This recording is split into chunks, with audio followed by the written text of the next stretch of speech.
Sir, you're charged with especially aggravated kidnapping. You're also charged with aggravated assault, and you're charged with theft of a firearm worth less than $2,500. You're talking about stuff that is not relevant. Hello and welcome to the Court of Public Opinion. I am the Recovery Addict, and boy do I have a case for you today. Why is the dog chewing on this guy? I think they have got the wrong guy there. Got the wrong guy, and the dog was biting him. He roughing him up quite a bit. There's a lawsuit. 9 out of 10 judges prefer watching the Recovery Addict live stream in their courtroom. The fireworks are not done. Now we're getting commentary on the case. Dati mihi Anglican for service of For Trump's Is sake. that correct? Really not true. I didn't ask you to interrupt me. Good morning, good morning. Welcome to the Court of Public Opinion. Why am I up there? Oh, that was from yesterday. Last night was crazy. Oh my goodness.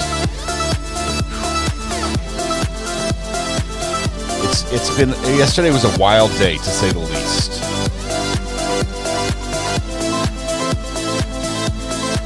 Let's go back to where I belong for just a minute. Good morning, good morning. Welcome to the Court of Public Opinion. I am the Recovery Addict.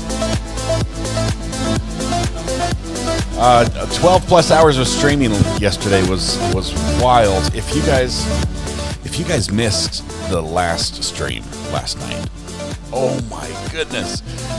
The bus case went off the rails. It's crazy. It's wild. I don't know. The implications of what happened there could be very far-reaching. I'm not going to spoil it for you right now. It's worth going back and watching. We're still waiting. We're still waiting for how this one's going to finish up and what the end result's going to be. But it's a crazy one. It's a crazy one. Oh my goodness. All right, cut and replay this morning. It was wild, so sent buddy. Krista OG. Krista, boom. Where are you at? Right there. There, got it. First in chat today, Krista, congratulations. The internet is all yours. And keep it up and running for us because, oh my goodness, are we going to need it today. We have so many things happening, and we're behind, and we've got to play catch up, and that's my fault, and I apologize. But, yeah, we're going to need the internet up and running, and good luck. Buckle up, strap in. It's going to be a crazy day. Maybe even a little bit of whiplash from back and forth. Uncivil law, pick it up. I saw that. I saw Kurt talked about it. I haven't been able to see his full response yet, but that was cool. I thought Ari would have a heart attack. He was so excited. It's crazy. It's crazy. We're gonna sing birthday songs here in just a minute before we get going.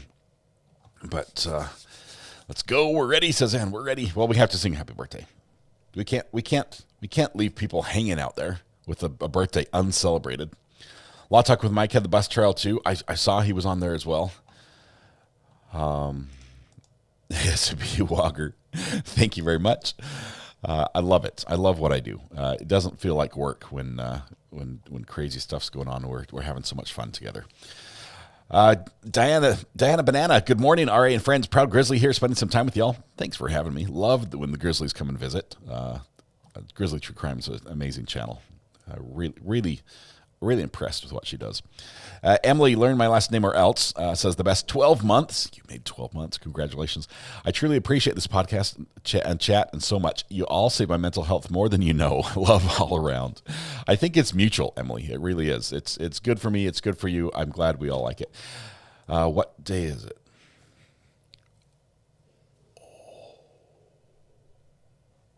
Mike. What day is it, Mike? Guess what today is? It's hump day. Hump day! Welcome to Wednesday.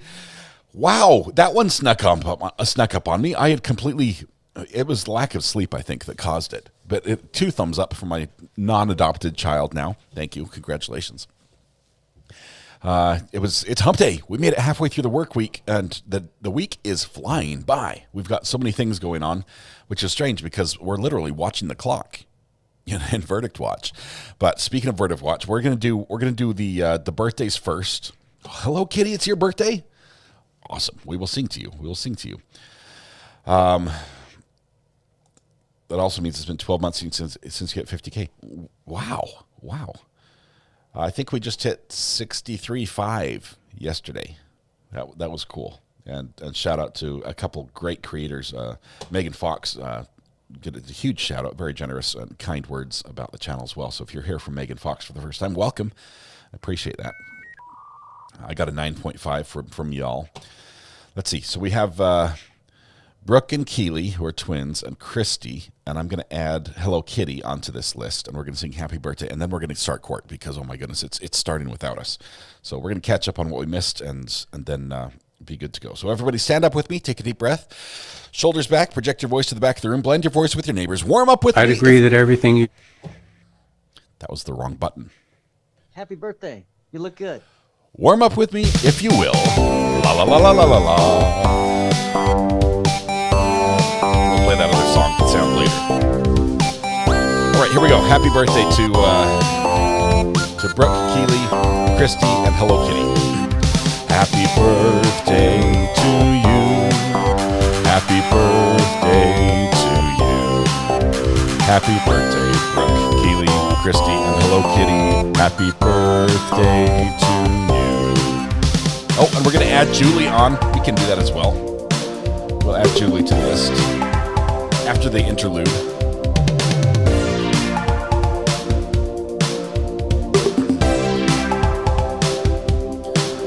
Happy birthday to you. Happy birthday to you. Happy birthday, dear Julie. Happy birthday to you. To everyone who's celebrating their birthday today, happy birthday. I realize there are many wonderful days, but today is your special day, and we're here to celebrate it with you. You could have been a million places. You could have chosen a million people to celebrate with, but here you are with us. The privilege, the pleasure, the honor is all ours, and hopefully we can return that to you in some small way and make your day more specialer. You can begin by making the day special by helping yourself to free pancakes at Denny's, IHOP, Waffle House, Village Inn, McDonald's, Tammy Dunlap's house, and Andy's Grill. And oh, speaking of free breakfast, Mrs. R.A., thank you. I got yogurt with granola. It's not my birthday, or else I'd get pancakes, but I've got a yummy, crunchy treat that I will eat with the microphone turned off. Happy birthday! Of all days, you were born on a day which has turned out to be the Super Bowl of all true crime. It's actually it's crazy. There are more courts happening than we can watch. So it's a good time. It's a good time. If you like watching courts, this is your present. And we're gonna dive right into it today and get underway with everything. With one more verse and then a big drum solo finish. Waffle House is adding a 50-cent surcharge per egg. I heard that. It's crazy. Here we go. Drum solo, but not in the yogurt. Here we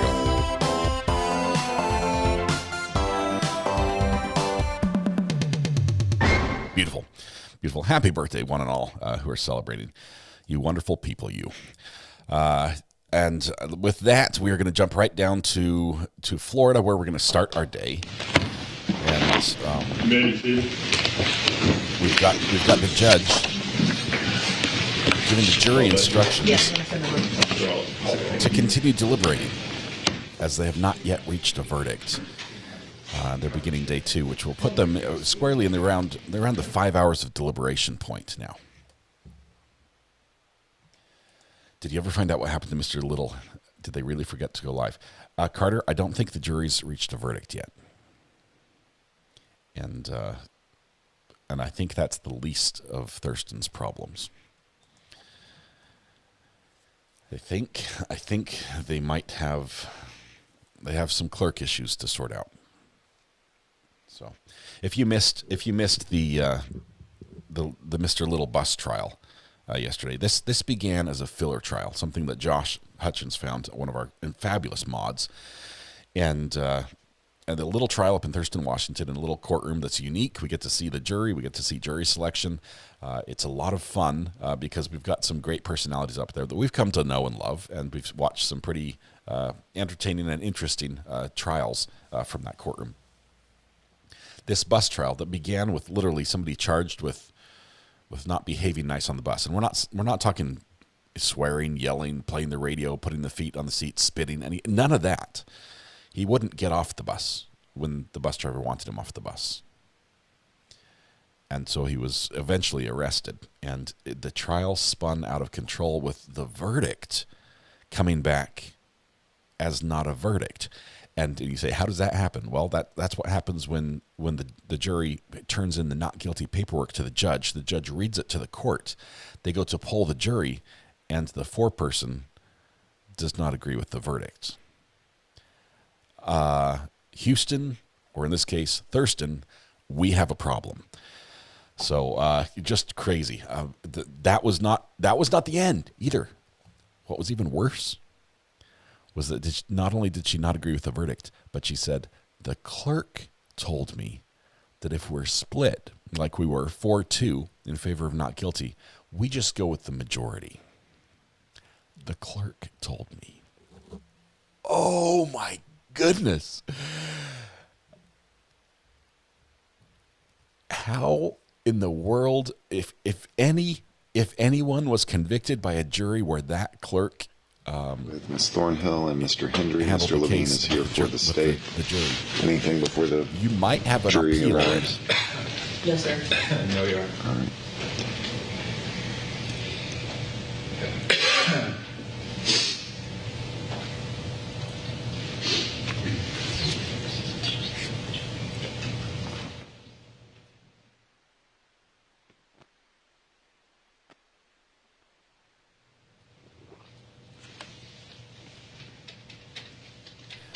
So if you missed that development last night, that was in our filler case, the little case we were watching while we were waiting for the jury in Florida, here in this case, to return a verdict.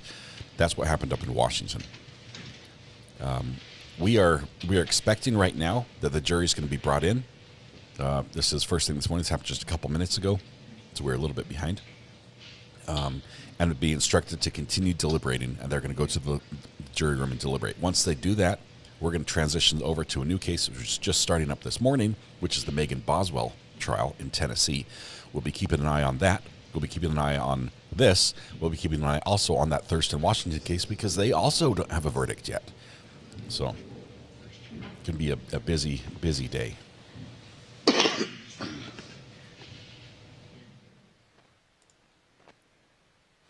was wondering why they were talking to the clerk and not the bailiff.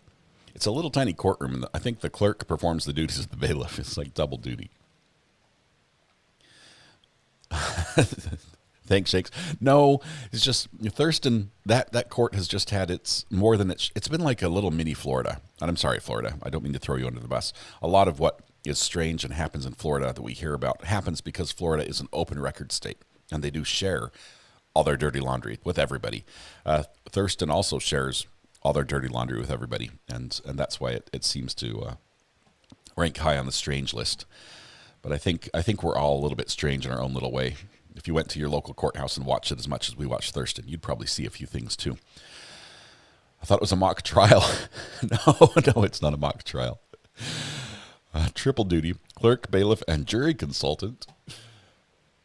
Oh man. Yeah, it was crazy. Okay, we're waiting just a minute for the jury. I'm gonna skip ahead because we've got some catch up to do. We've got to. Okay, we'll go right there because the jury's walking in. Please be seated. All right. It's Hannah. That's awesome. Good morning, ladies and gentlemen.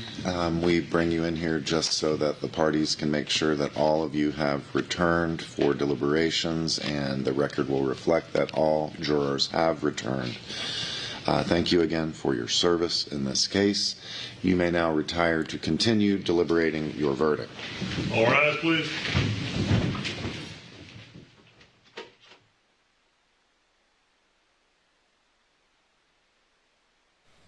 Okay, so they are going to go and continue deliberations. I don't think any more business will be conducted here in this courtroom, which means it's time for us to transition over to Megan Boswell, which is going to be beginning this morning. You have to retire to continue.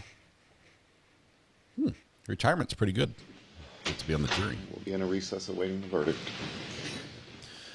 All right, so they're gonna go there. We're now going to make a quick jump on this machine.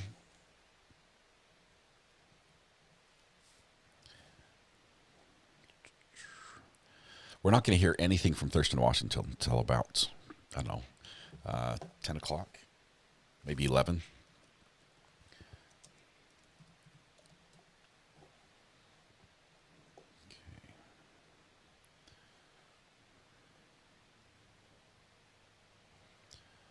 See, let me make sure we get the right one here.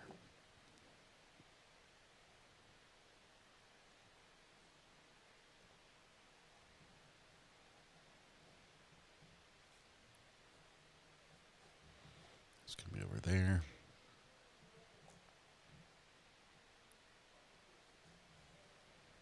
Move that over here.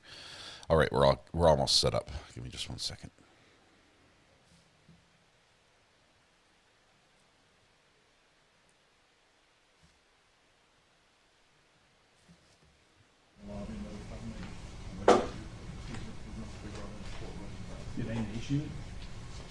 That's what she's. And she's getting it ready. If it's not ready, She has they're to gonna issue pick like it up. papers. That was the border for Yeah.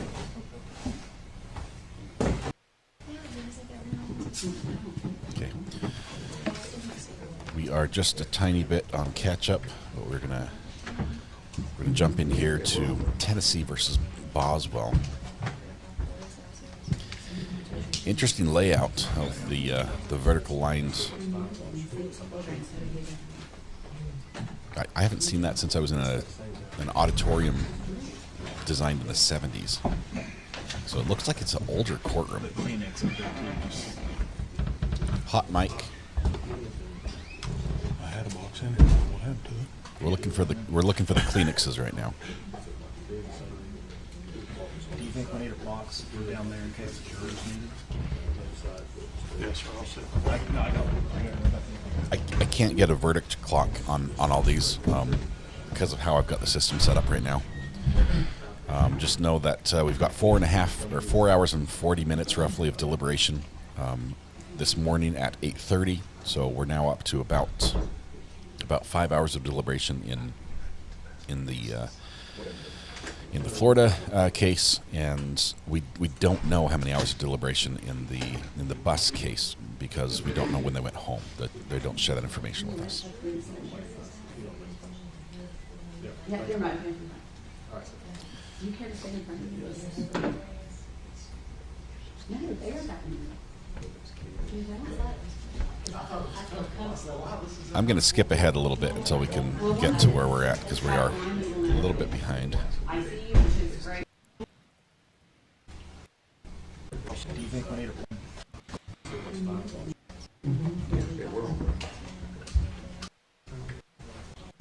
They get here at 9, they'll need to order lunch. Okay, here we go. 9 o'clock. We'll start right at 9 o'clock. The jurors are all here. Jurors are all here. They get here at 9, they'll need to order lunch. They are all here. They're all here? Yes, sir. They're filling out their paperwork now. So we'll start at 9 o'clock. So it looks like they're late. We're going to skip ahead if they're late. We're going to wait till they're actually ready. Lots of hot mics in this courtroom, but that's where we're going to pick up here. I think we're live, right?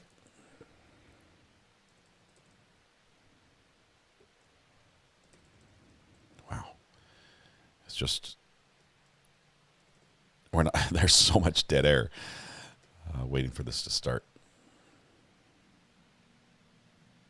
Is it just police? Sorry, I'm just going to jump ahead because it's just hot mics and it won't mean anything to us right now.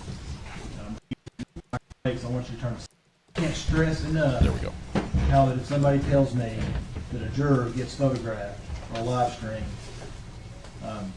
how bad that day is going to go for everybody in this room. Okay. Also, during breaks, I want you to turn the sound off. Sound off during breaks, and everyone's going to have a bad day if a juror shows up on the Can y'all hear camera. me through the microphone? The jury has ordered their lunch, and if the state, are you ready to begin? We are, Your Honor. Defense ready to begin? We are, Judge. All right. I'm going to bring them in, I'll swear them, then I'll have to read the preliminary comments that's required. General, I'm going to go ahead and give you the indictment. I gave you a copy of the redacted page. Yes, sir. I'll put that in there. Then we'll take the plea, then we'll go straight into opening statements and start the proof. If they're ready.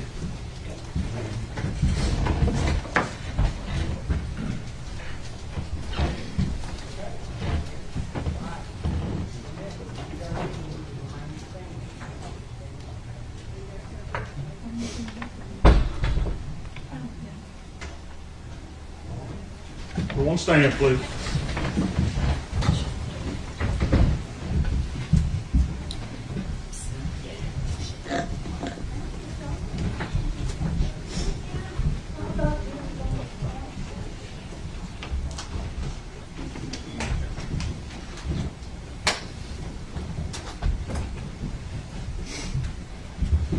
They have Zoom running as well.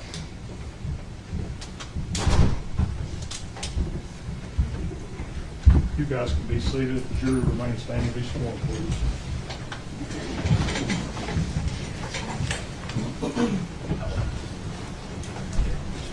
Gary, I want you to use that chair back there. That's yours.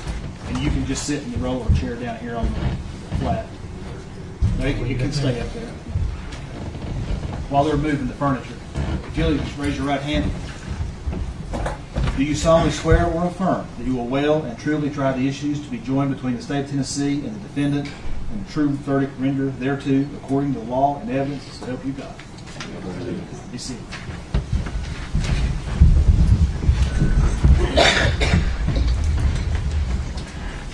Can everybody hear me? Can y'all hear me okay? Yes. All right. Before we begin the trial, I would like to tell you a little bit about what will happen during the course of the proceedings. I want to describe basically how the trial will be conducted and what the attorneys, jurors, and judge will be doing over the course of the trial. At the end of the trial, I will give you more detailed instructions on how you are to go about reaching your decision, but now I simply want to explain how the trial will proceed. The defendant has been charged by the state of Tennessee with a violation of state law. The document containing the charge is referred to as a presentment. A presentment is the formal accusation charging a defendant with a crime and is not evidence of anything. The defendant has pled not guilty to the charges. She is presumed innocent and may not be found guilty by you unless, after hearing all of the evidence, attorney's arguments, and instructions of law, the 12 jurors seated in this case unanimously find the state has proven its case beyond a reasonable doubt. The first step in the trial will be the attorney's opening statements. The state will tell you about the evidence it intends to present so that you will have an idea of what the state's case is about. This opening statement is not evidence. Its only purpose is to help you understand what the evidence will be and what the state will attempt to prove. After the state's opening statement, an attorney for the defendant may make an opening statement if he should so choose. Again, statements of attorneys are not evidence. Next will be the state's case in chief, in which the state will present its evidence. The evidence in the case will most likely consist of physical exhibits, documents, and the testimony of witnesses. The witnesses will testify by answering questions asked by the attorneys. After the state completes its case in chief, the defense will be given an opportunity to present evidence through witnesses and exhibits. A defendant is not required to put on any evidence or to testify. The burden is always on the state to convince you that the defendant is guilty beyond a reasonable doubt. If the defense does present proof, the state may then put on what is known as rebuttal proof. After you have heard all of the evidence, I will instruct you about the rules of law that you are to use in reaching your verdict. The final part of the trial occurs when the state and defense may present final arguments. I previously told you that opening statements by the attorneys are not evidence. Likewise, closing arguments are not evidence. In closing arguments, the parties will attempt to summarize their cases and help you understand the evidence that was presented. After you hear my instructions and the parties' closing arguments, I will select and excuse the alternate jurors, and the final 12 jurors will leave the courtroom together as a group. You will then begin your deliberations to make a decision in the case. Your deliberations will be secret, and you will not be required to explain your verdict to anyone. Now that I have described in outline form the trial itself, let me explain the functions that you and I will perform during the trial. I will decide which rules of law apply to the case. My decision will be reflected in my responses to questions and objections the attorneys raised during the trial, as well as in my final jury instructions. It is your job to determine what the facts are from the evidence. You must then apply the law and my instructions to the facts, and from that application, you'll arrive at a verdict. The state has the burden of proving the guilt of the defendant beyond a reasonable doubt, and this burden remains on the state throughout the entire case. Keep in mind that the defendant is presumed to be innocent of the charges against her. Thus, the defendant is not required to prove her innocence, to have her attorneys make any statements or arguments, or to produce any evidence. Reasonable doubt is that doubt engendered by an investigation of all the proof in the case and an inability after such investigation to let the mind rest easily as to the certainty of guilt. A conviction cannot be based on conjecture, suspicion, or mere belief that the defendant is guilty of the crime charged. Reasonable doubt is a high burden, but it does not mean proof of an absolute certainty. Absolute certainty of guilt is not demanded by the law to convict of any criminal charge, but moral certainty is required, and this certainty is required as to every element of the offense. Reasonable doubt does not mean a captious, possible, or imaginary doubt. A reasonable doubt is not a whim, it is not speculation or suspicion, it is not an excuse to avoid the performance of an unpleasant duty, and it is not sympathy. A reasonable doubt is a doubt based upon reason and common sense after careful and impartial consideration of all the evidence in this case. You, as jurors, must decide whether the state has proven beyond reasonable doubt that the defendant has committed the crime charged in the presentment. You must consider the evidence in each count separately.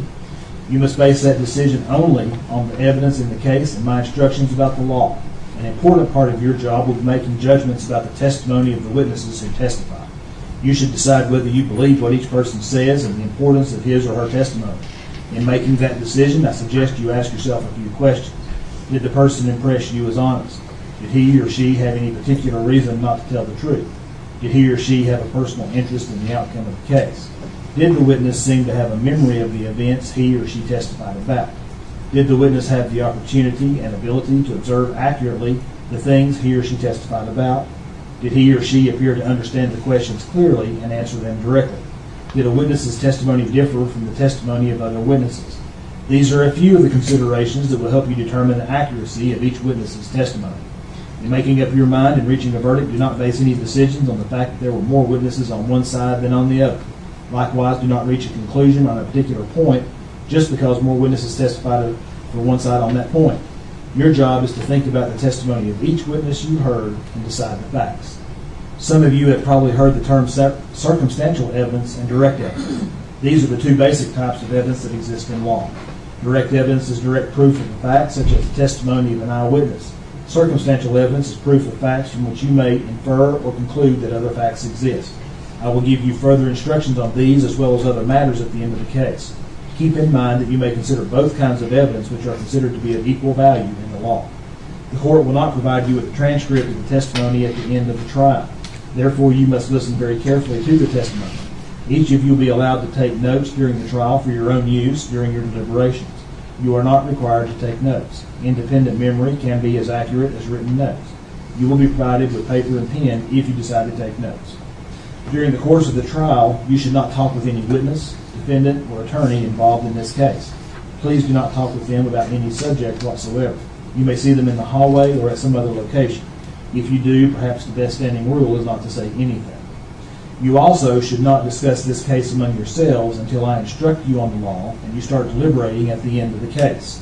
It is important that you wait until all the evidence is received and you have heard all of my instructions on the rules of law before you deliberate among yourselves. During the course of the trial, you will receive all the evidence you may properly consider to decide the case. Because of this, you should not attempt to do any research on your own or gather any information on your own that you think might be helpful. Do not engage in any outside reading, visit any places mentioned in the case, or try to learn about the case outside of this courtroom in any other manner. I do not know, well, I do know. There will be media reports in the newspapers, on TV, or on the radio about this case. You are not permitted to read, watch, or listen to those reports. You, as jurors, must base your decisions solely on the evidence you hear in the courtroom. At times during the trial, an attorney may make an objection to a question that is asked by another attorney or to an answer that the witness gives. This simply means the attorney is requesting that I make a decision on a particular rule of law. Do not draw any conclusions from the fact that an objection was made or from my ruling on that objection. My rulings only relate to the legal questions that I must determine and should not influence your thinking. If I sustain an objection to a question, the witness will not be permitted to answer the question. Do not attempt to guess what the answer might have been had the witness been permitted to give it. Similarly, if I tell you not to consider a particular statement that was made, you should put that statement out of your mind and you may not refer to that statement in your later deliberations. You may not ask questions. It is the responsibility of the attorneys to present the evidence. You must decide the case on the evidence presented to you. However, during the course of the trial, I may ask a question or two of the witness. If I do, that does not indicate that I have any opinion about the facts in the case or that I have any opinion with respect to that witness's credibility. Finally, during the course of the trial, I may have to interrupt the proceedings to confer with the attorneys about the rules of law that should apply. In some cases, we may have bench conferences in the courtroom outside of your hearing, and in some instances, I may ask you to retire to the jury room while we discuss the matter out of your presence. I ask your patience because these interruptions are necessary points in the trial where we have to resolve legal issues. If, after your deliberations, you find the defendant guilty of first-degree murder, we will then proceed to a sentencing, and you will set the punishment.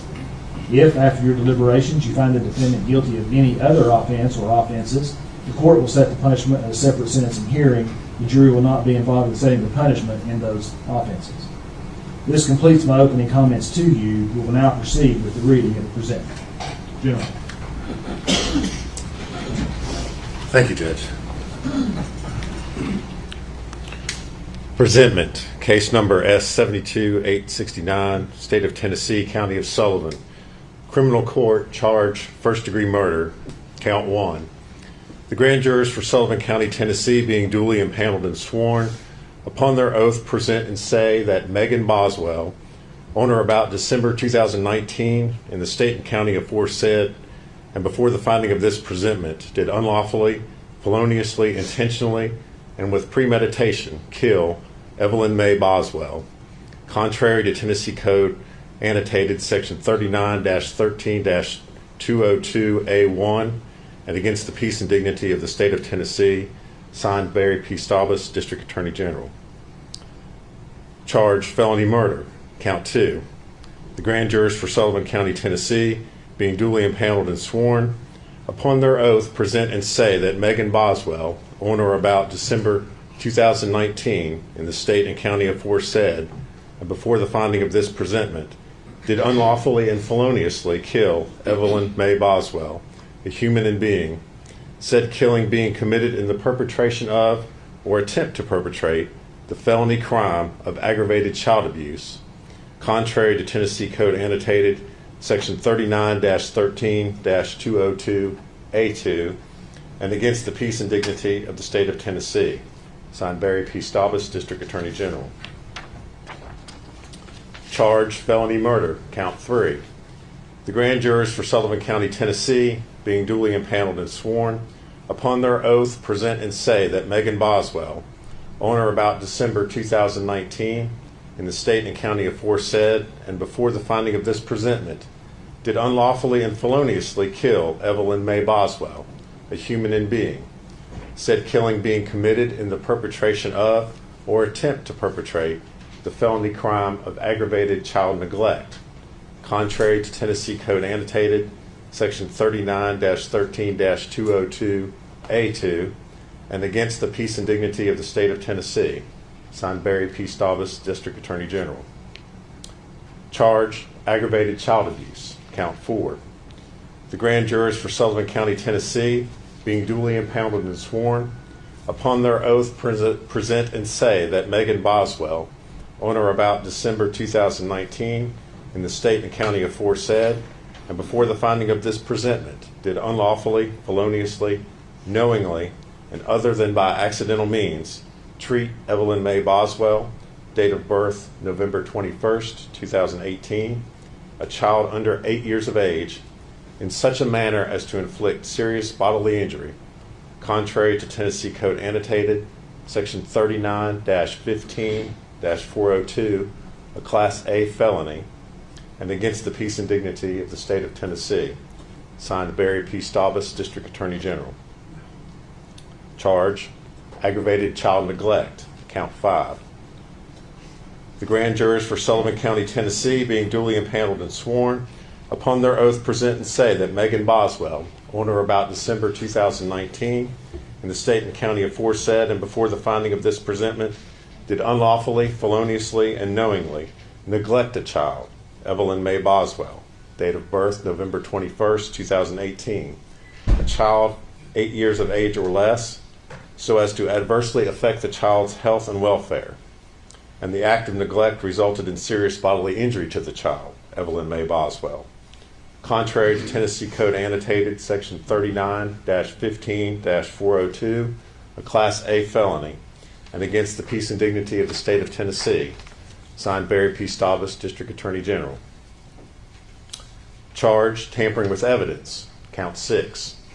The grand jurors for Sullivan County, Tennessee, being duly impaneled and sworn, upon their oath present and say that Megan Boswell, on or about December 2019, in the state and county aforesaid, and before the finding of this presentment, did unlawfully, knowingly, and feloniously alter, destroy, or conceal evidence with the intent to impair its availability, verity, or legibility as evidence in an investigation. The said Megan Boswell, knowing that an investigation was pending or in progress, contrary to Tennessee Code Annotated Section 39-16-503, a Class C felony, and against the peace and dignity of the state of Tennessee, signed Barry P. Staubus, District Attorney General. Charge, false report, count 7. Defense is watching court The grand TV jurors for Sullivan their- County, Tennessee, being duly impaneled and tablet. sworn, upon their oath present and say that Megan Boswell, on or about February 18th, 2020, in the state and county aforesaid and before the finding of this presentment, did unlawfully, knowingly, and feloniously make a statement in response to a legitimate inquiry by Sullivan County Sheriff's Detective Tracy Haraz, a law enforcement officer, concerning a material fact about an offense or incident within the officer's concern, to wit, the disappearance of the defendant's infant daughter, Evelyn Boswell, knowing that the statement was false and with the intent to obstruct or hinder the officer from preventing the offense or incident from occurring or continuing to occur. The said false statement concerning Evelyn Boswell and the defendant's claim that her infant child was with the child's father, Ethan Perry, contrary to Tennessee Code Annotated Section 39-16-502, a Class D felony, and against the peace and dignity of the state of Tennessee, signed Barry P. Staubus, District Attorney General. Charge, false report, count 8. The grand jurors for Sullivan County, Tennessee, being duly impaneled and sworn, upon their oath present and say that Megan Boswell, on or about February 18th, 2020, in the state and county aforesaid and before the finding of this presentment, did unlawfully, knowingly, and feloniously make a statement in response to a legitimate inquiry by Sullivan County Sheriff's Detectives Michelle Gillum and Tracy Haraz, law enforcement officers, concerning a material fact about an offense or incident within the officer's concern, to wit, the disappearance of the defendant's infant daughter, Evelyn Boswell, knowing that the statement was false and with the intent to obstruct or hinder the officer from preventing the offense or incident from occurring or continuing to occur.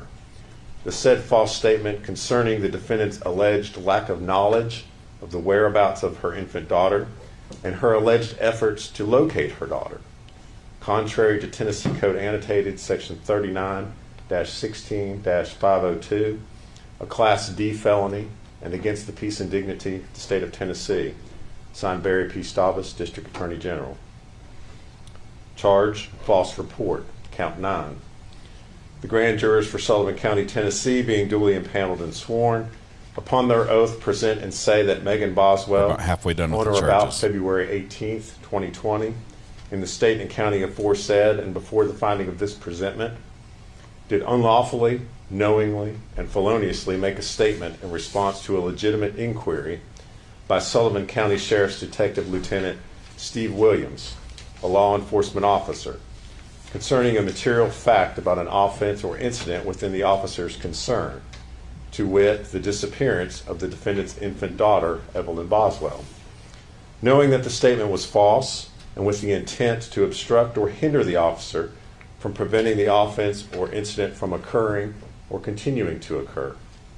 The said false statement concerning the alleged last physical contact that the defendant had with her infant daughter and Ethan Perry's alleged refusal to respond to her text and voicemails regarding her daughter following an argument with Ethan Perry about the custody arrangements concerning her daughter. Contrary to Tennessee Code Annotated, Section 39-16-502, a Class D felony, and against the peace and dignity of the state of Tennessee, signed Barry P. Staubus, District Attorney General. Charge, false report, count 10. The grand jurors for Sullivan County, Tennessee, being duly impaneled and sworn, upon their oath present and say that Megan Boswell, on or about February 18th, 2020, in the state and county aforesaid and before the finding of this presentment, did unlawfully, knowingly, and feloniously make a statement in response to a legitimate inquiry by Sullivan County Sheriff's Detective Captain Joey Strickler, a law enforcement officer, concerning a material fact about an offense or incident within the officer's concern, to wit, the disappearance of the defendant's infant daughter, Evelyn Boswell, knowing that the statement was false, and with the intent to obstruct or hinder the officer from preventing the offense or incident from occurring or continuing to occur. The said false statement concerning the defendant's alleged last physical contact with her infant daughter and the defendant's alleged lack of knowledge of the whereabouts of her infant daughter, even though she had concerns that her daughter was possibly injured, contrary to Tennessee Code Annotated, Section 39-16-502, a Class D felony, and against the peace and dignity of the state of Tennessee, signed Barry P. Staubus, District Attorney General. Charge, false report, count 11.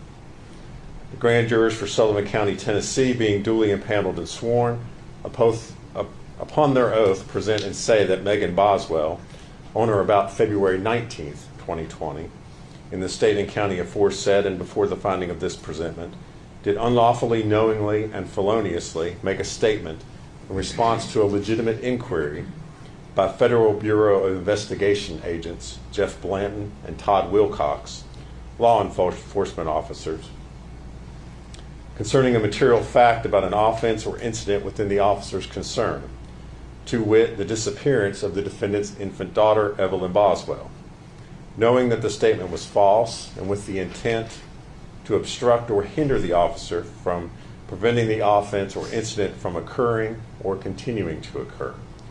The said false statement concerning the alleged time frame of when the defendant gave her infant daughter to Ethan Perry to keep, since she could not handle her daughter anymore, and Ethan Perry's alleged threats to take the defendant to court to address the custody of their daughter.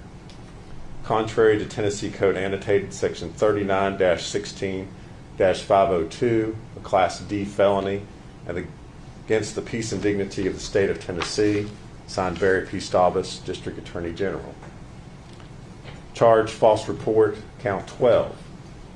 The grand jurors for Sullivan County, Tennessee, being duly impaneled and sworn, upon their oath present and say that Megan Boswell, on or about February 20th, 2020, in the state and county aforesaid and before the finding of this presentment, did unlawfully, knowingly, and feloniously make a statement in response to a legitimate inquiry by Sullivan County Sheriff's Detective Captain Joey Strickler, a law enforcement officer, concerning a material fact about an offense or incident within the officer's concern, to wit, the disappearance of the defendant's infant daughter, Evelyn Boswell, knowing that the statement was false, and with the intent to obstruct or hinder the officer from preventing the offense or incident from occurring or continuing to occur.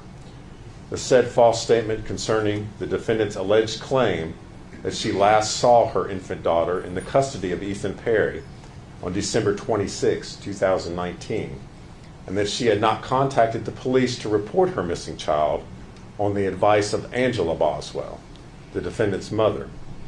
Contrary to Tennessee Code Annotated, Section 39-16-502, a Class D felony, and against the peace and dignity of the state of Tennessee, signed Barry P. Staubus, District Attorney General. Charge, false report, count 13.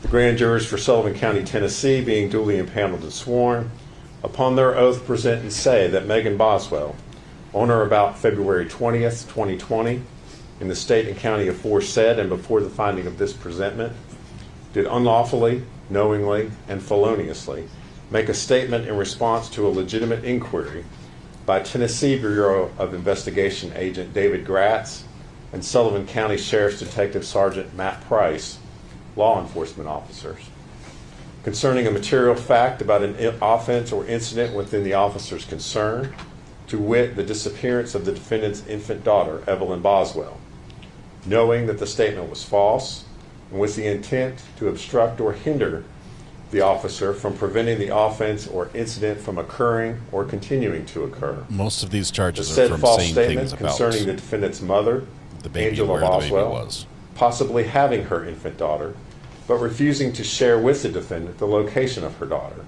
and whether she had custody of the defendant's daughter.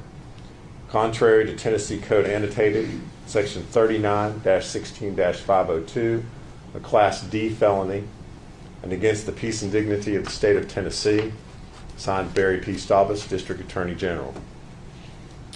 Charge, false report, count 14.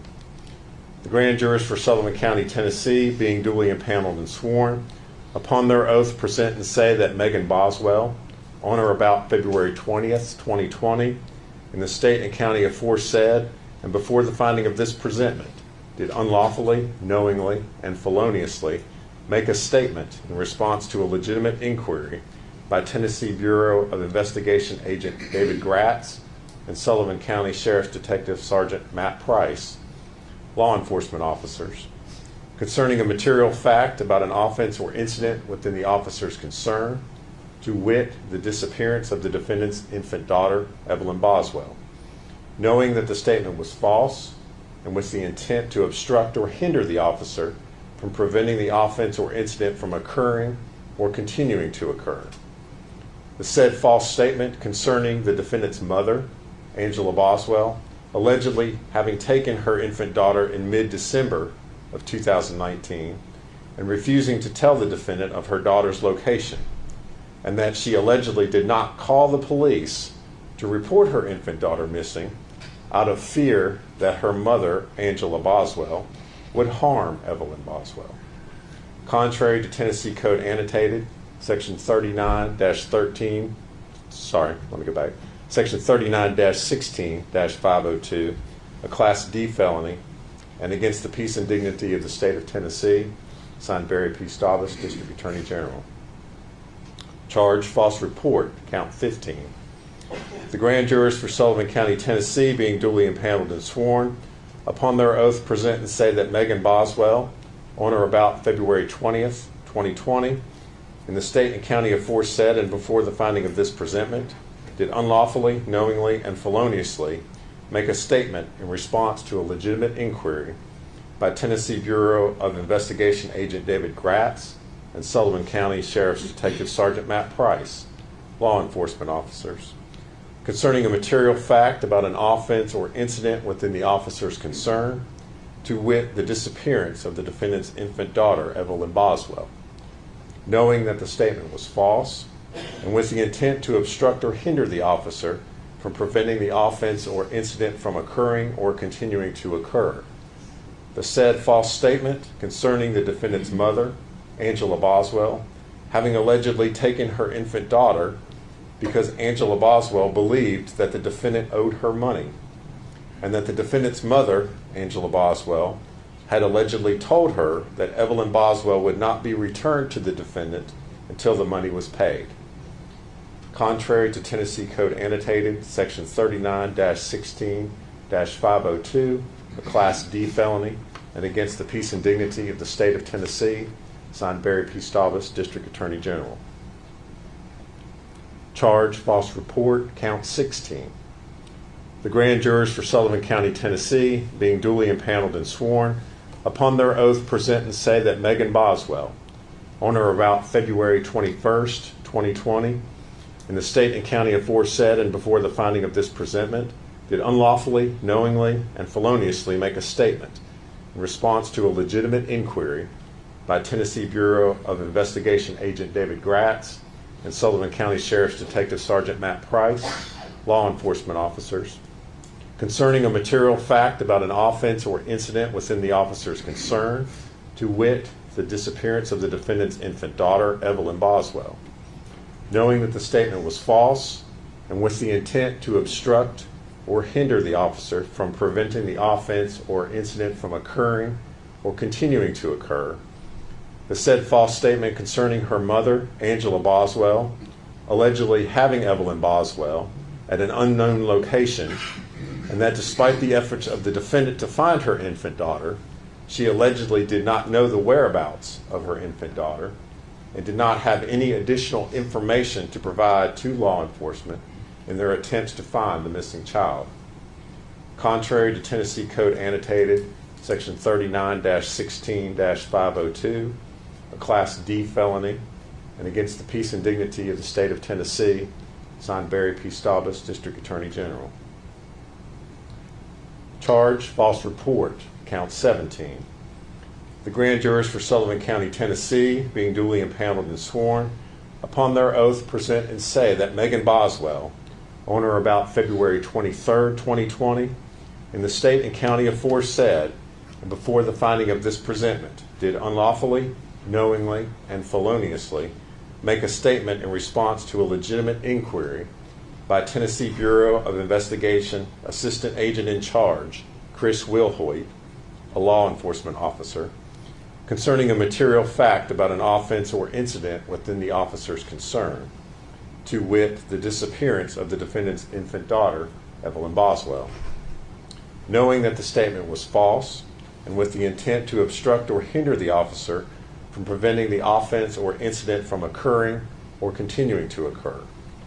Concerning the defendant's mother, Angela Boswell, allegedly having given the defendant's infant daughter, Evelyn Boswell, to another person who Angela Boswell refused to name, and that her infant child was safe and would have a better life with the unknown person than with the defendant. Contrary to Tennessee Code Annotated, Section 39-16-502, a Class D felony, and against the peace and dignity of the state of Tennessee, signed Barry P. Staubus, District Attorney General. Charge, abuse of a corpse, count 19.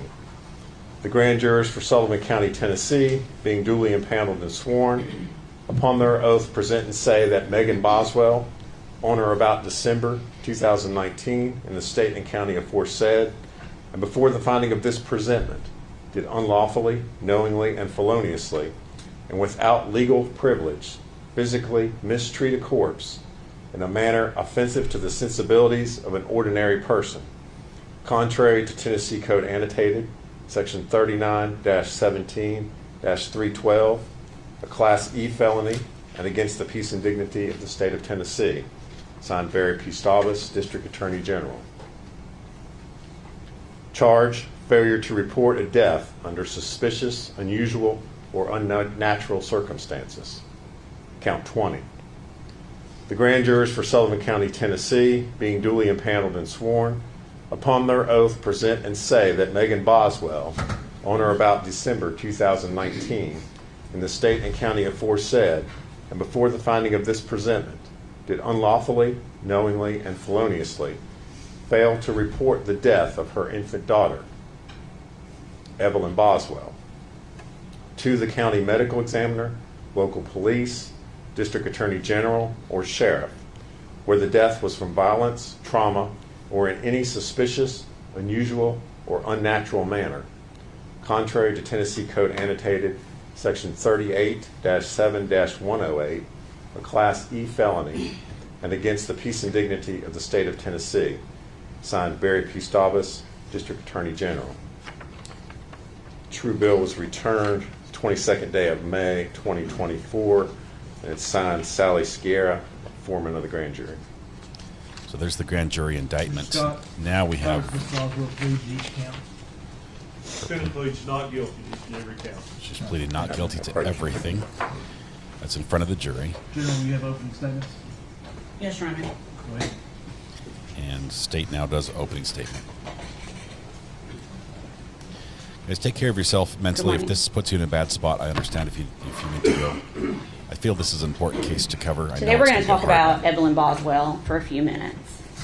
In 2019, Evelyn Boswell was a bright, growing little girl, full of life, healthy, learning to walk, learning to talk, doing all the things that a 12-month-old child would do. Which means today, 5 years later, Evelyn Boswell would be 6 years old. She would be possibly in kindergarten, learning to read, maybe taking her first ballet class or her first soccer game. learning to tie her shoes, all of the things that we think of that are firsts for 6-year-old children. But based upon the last 2 days of our jury selection, we all know that Evelyn Boswell is not going to do any of those things.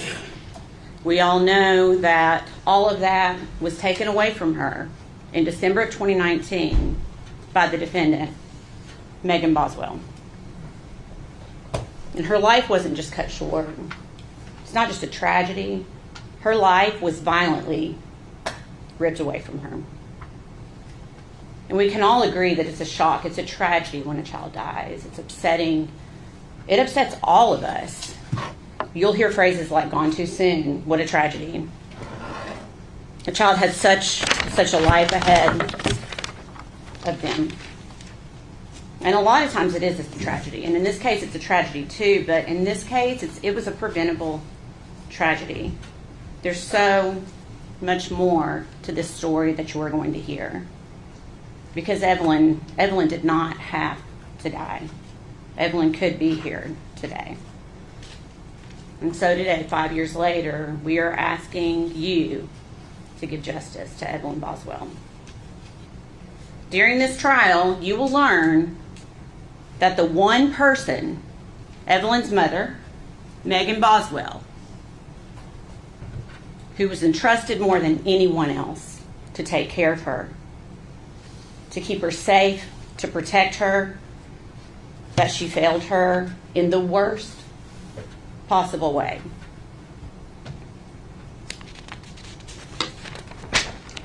You will hear proof that the last time Evelyn Boswell was seen alive was December 6th, 2019. You're going to hear that date a few times during this trial. That is the last time that Evelyn Boswell was seen alive. And that was just a few weeks after her first birthday. And you're going to hear from many witnesses who saw Evelyn frequently, saw her all the time, family members, Megan Boswell's friends, that all of a sudden are like, where's Evelyn? Where's Evelyn? We're not seeing. They're concerned. And they would ask Megan Boswell about it. And every time, Megan had an answer. Megan concocted a story. And I'm not going to tell you now what she said. You're going to hear that in the proof. But she told all kinds of different stories, depending on the person that she was talking to. And you will hear from those witnesses today. But you will hear, or this week. But you will hear there was concern. But they knew Megan. They thought they knew Megan, I should say. And so they wanted to trust that what she was telling them was the truth. But it wasn't. It was not the truth. So after December, what happens next? We have Christmas, New Year's. Where's Evelyn? There is no Evelyn. You will not see any proof that Evelyn was seen at Christmas, New Year's. Then we jump to January. The entire month of January 2020, 31 days. Where's Evelyn? There's no Evelyn.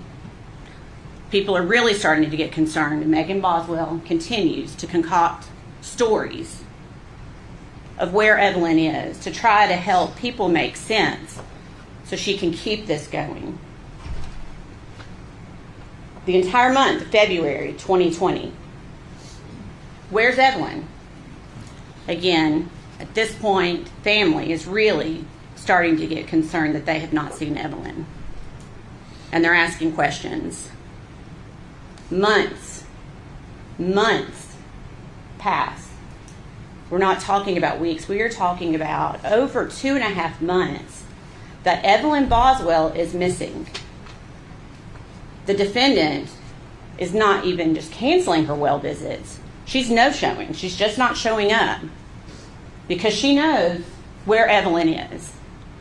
But again, even to the pediatrician's office, she has to concoct a story about forgetting the appointment maybe, or I got my days mixed up.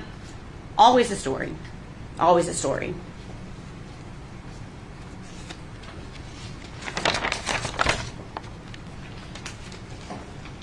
So we know now, we did not know then, but we know now that from early December, Evelyn Boswell, even though it had not been reported by Megan Boswell, Evelyn Boswell was a missing child from early December until almost the end of February. She was a missing child. And the only person who knew that, the person who was entrusted to take care of her the most, is the only person who knew that Evelyn was actually missing. And she just left it unreported.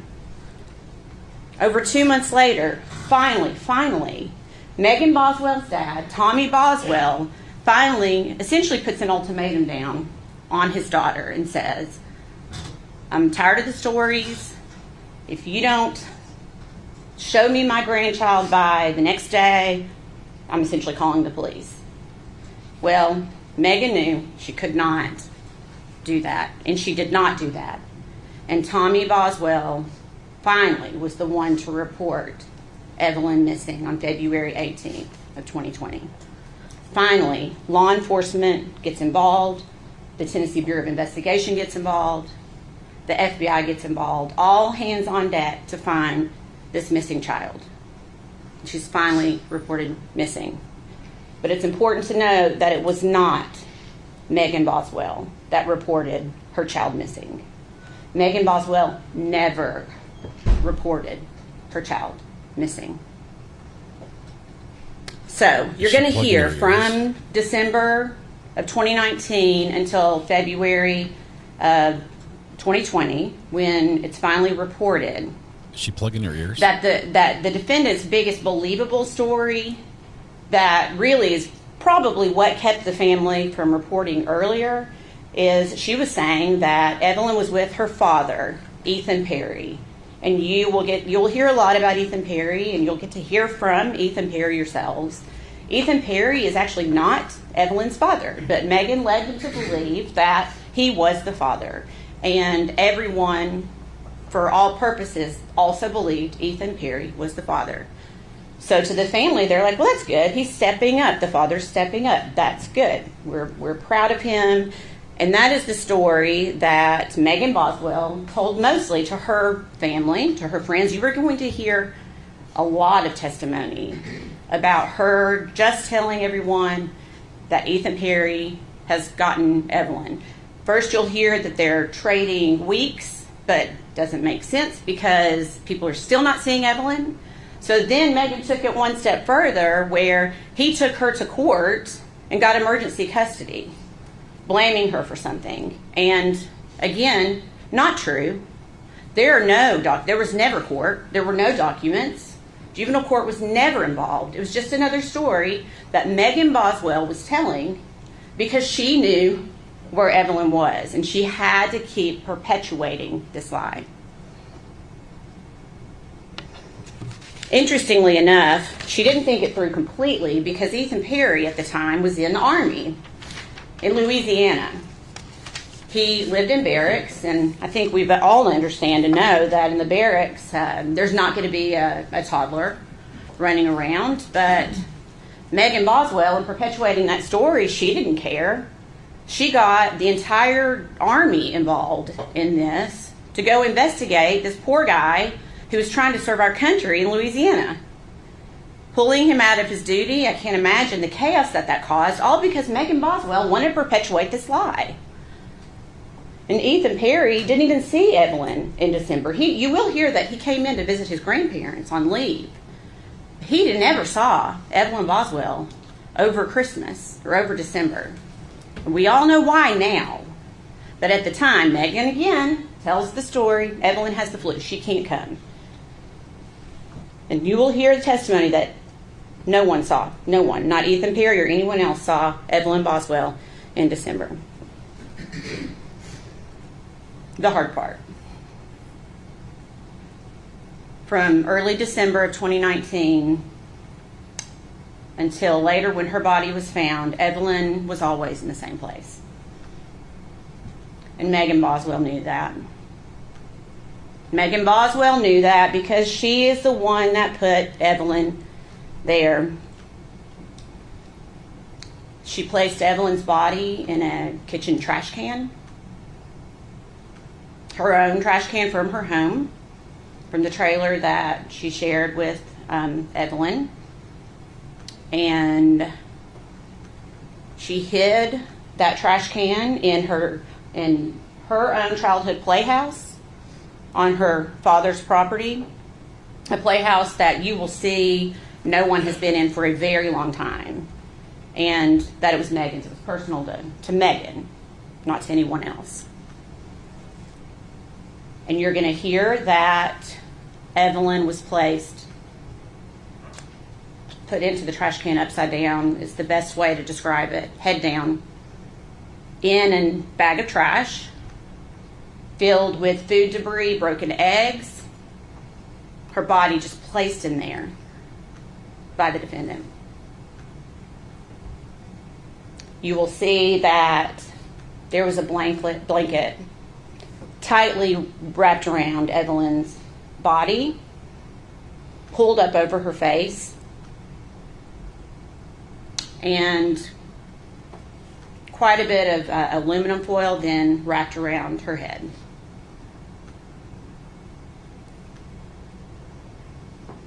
The blanket completely covering her face, the foil completely covering her head. Upside down in a trash can, still in her purple fleece onesie and diaper.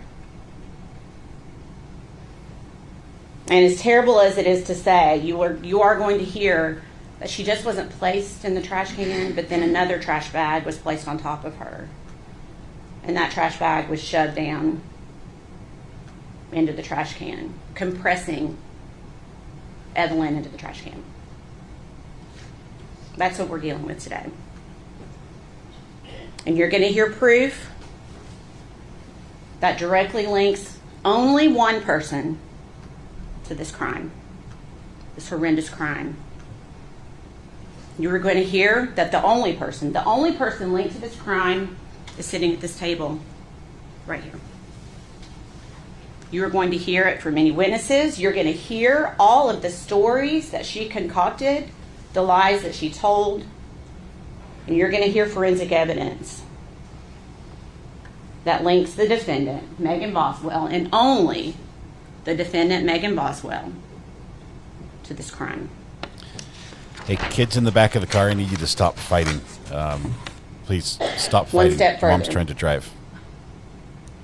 This entire time, Evelyn is decaying, decomposing in this trash can, again, upside down and compressed. What is Megan Boswell doing? Is she mourning her child? Is she worried? Is she scared? What is she doing? What would a mother be doing? Well, it's not what Megan Boswell was doing. And you're going to hear that because Megan Boswell got a new boyfriend, and it conveniently happened at pretty much exactly the same time that Evelyn disappears. When no one sees Evelyn again, Megan Boswell has decided she's just going to, Evelyn just out of the head, and she's moving on with her life. And she is living her best life, and you will hear that. She has this new boyfriend who has money, or at least she thinks he has money, and she's going to have a better life for herself. Not her child, but for herself. You will hear that she takes trips. She's clearly falling in love. She moves out of the trailer that she was living in with her child and moves in with this guy within weeks into his home in a very nice neighborhood in Bluntville, Tennessee. You are going to hear testimony that Megan Boswell is taking trips to Gatlinburg, to Pigeon Forge, staying at Margaritaville Hotel, all while her child is upside down, decomposing in a trash can. You will never hear that Megan Boswell was upset, mourning her child, crying. All she does is continue to concoct lies to cover up what she did. Is that what a mother does? Nurse for God, thank you. This is a tough one.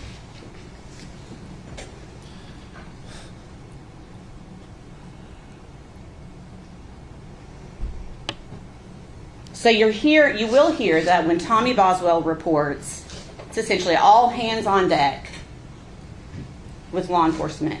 Immediately, law enforcement goes into action, and you are going to hear so much proof about how much effort went into finding this baby, how much time and hours worked by every law enforcement agency in North Carolina, East Tennessee, Middle Tennessee, everyone putting their efforts into trying to find this little girl and hoping, just hoping, to find her alive.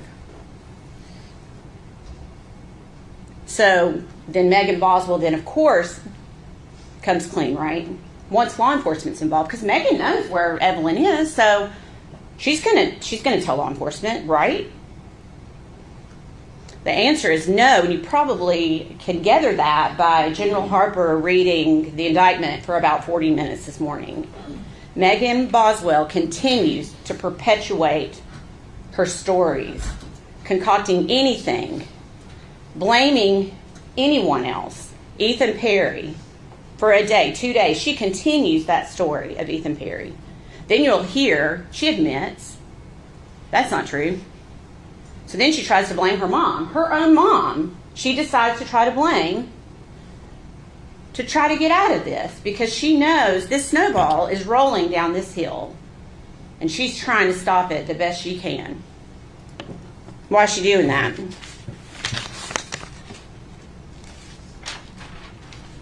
It's because she knows that she brutally murdered her child and she's trying to cover it up. And maybe she had that hope that Evelyn would never be found. And even to this day, 5 years later, Evelyn would still be a missing child. The defense said something really interesting in jury selection yesterday afternoon that I want to touch on. He said to you, you only have one chance to get this right. Do you remember that? Then he said, Megan only has one chance to get this right. Do you remember that?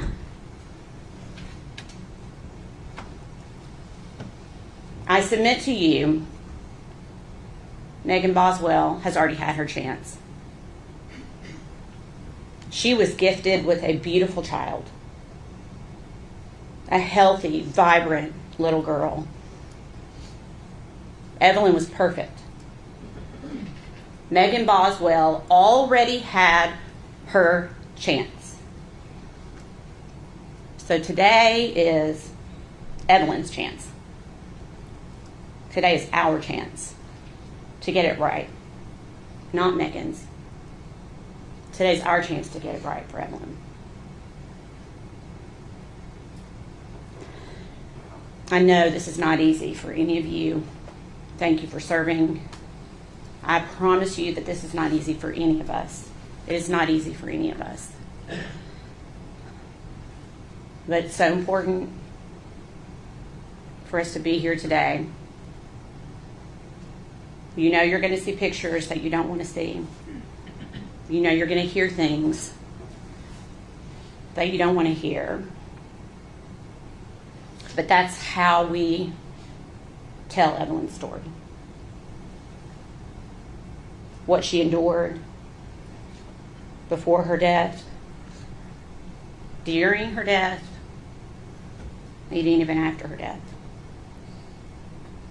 And where she had to sit for months while her mother continued to live her life as if Evelyn didn't exist. Ladies and gentlemen, at the close of this proof, we believe you will be left with no doubt at all that the defendant, Megan Boswell, is guilty as charged in every count of the indictment. Thank you. Thank you, Mr. Scott. When we get a break, I'm going to explain why I chose to follow this case, which normally we wouldn't. I do think it's important. I'll tell you why. Morning. Doesn't mean it's going to be easy. She's right about some things. This is a terrible situation. There's a child, 13-month-old child, dead in the trash can. There's no getting around that. Hold on just a minute. Ladies and gentlemen, I'm going to have you go with the officer. One stand, please. So what happens? He interrupts the defense opening, kicks the jury out. It is true that the jurors' heads are shown on that camera.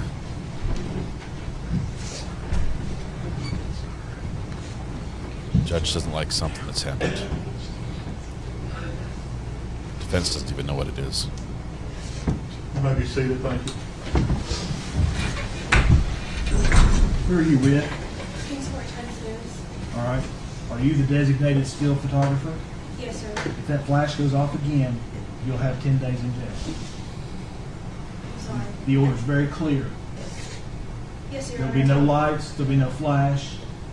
That's disruptive to the jury. That's disruptive to the lawyers. Flash photography in court. That's disruptive to this process. And I'm not even kidding. If I see another light, whoever it comes from will immediately be held in criminal contempt of this court and taken to jail for 10 days. Yes, Your Honor. I'm sorry. I have it on not flash on my settings. Well, it went off because it was right in my face.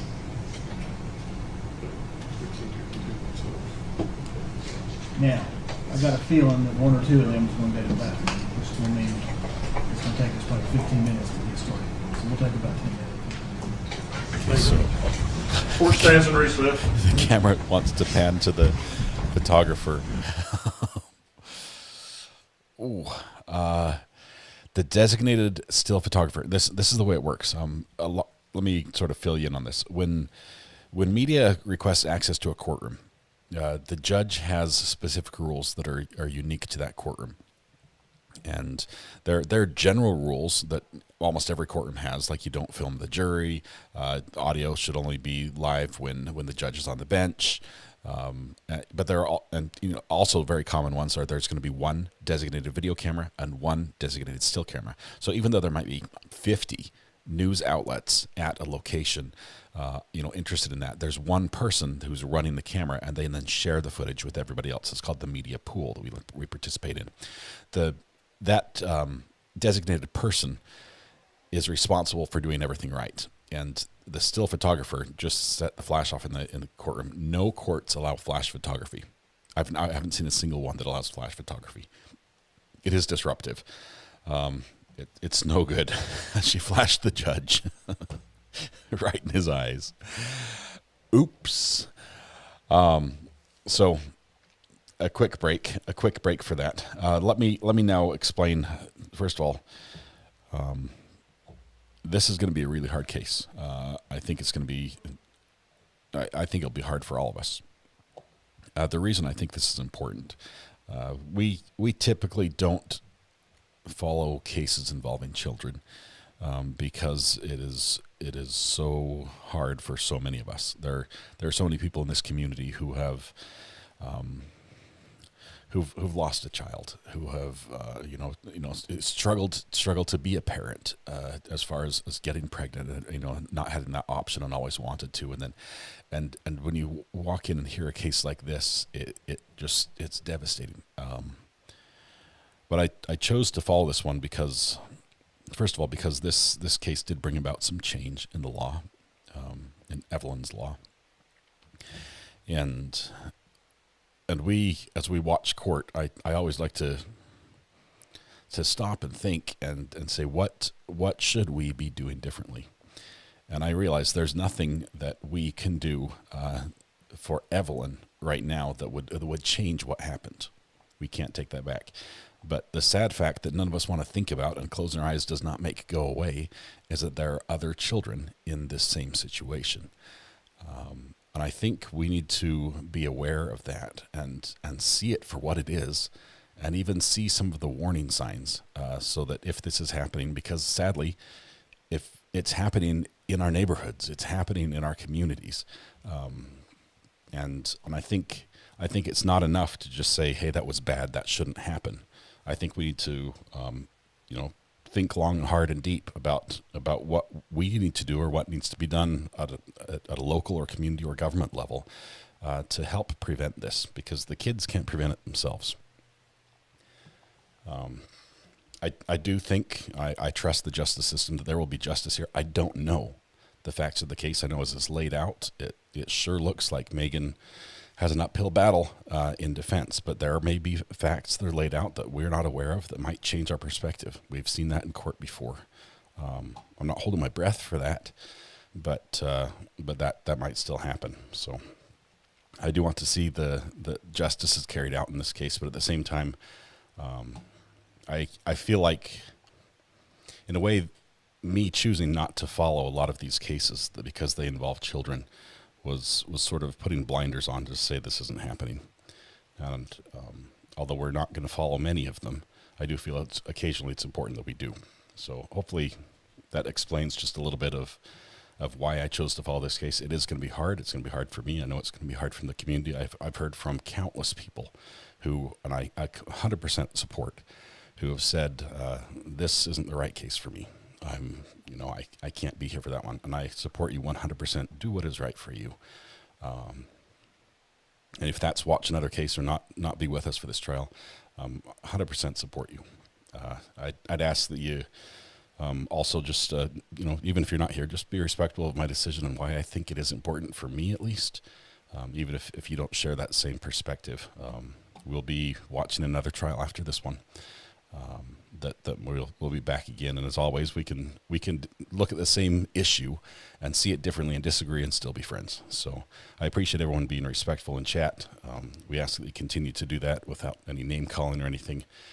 Just be there for each other, because this does bring up all the feels and it hurts the heart. So virtual hugs needed all around. Reina, thank you very much. 12 months. I appreciate you so much. Thank you for being here. Congratulations. I'm going to need some tissues, and all I have is like Bounty.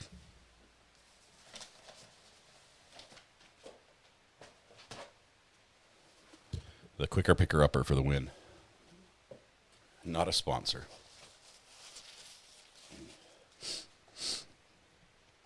All right.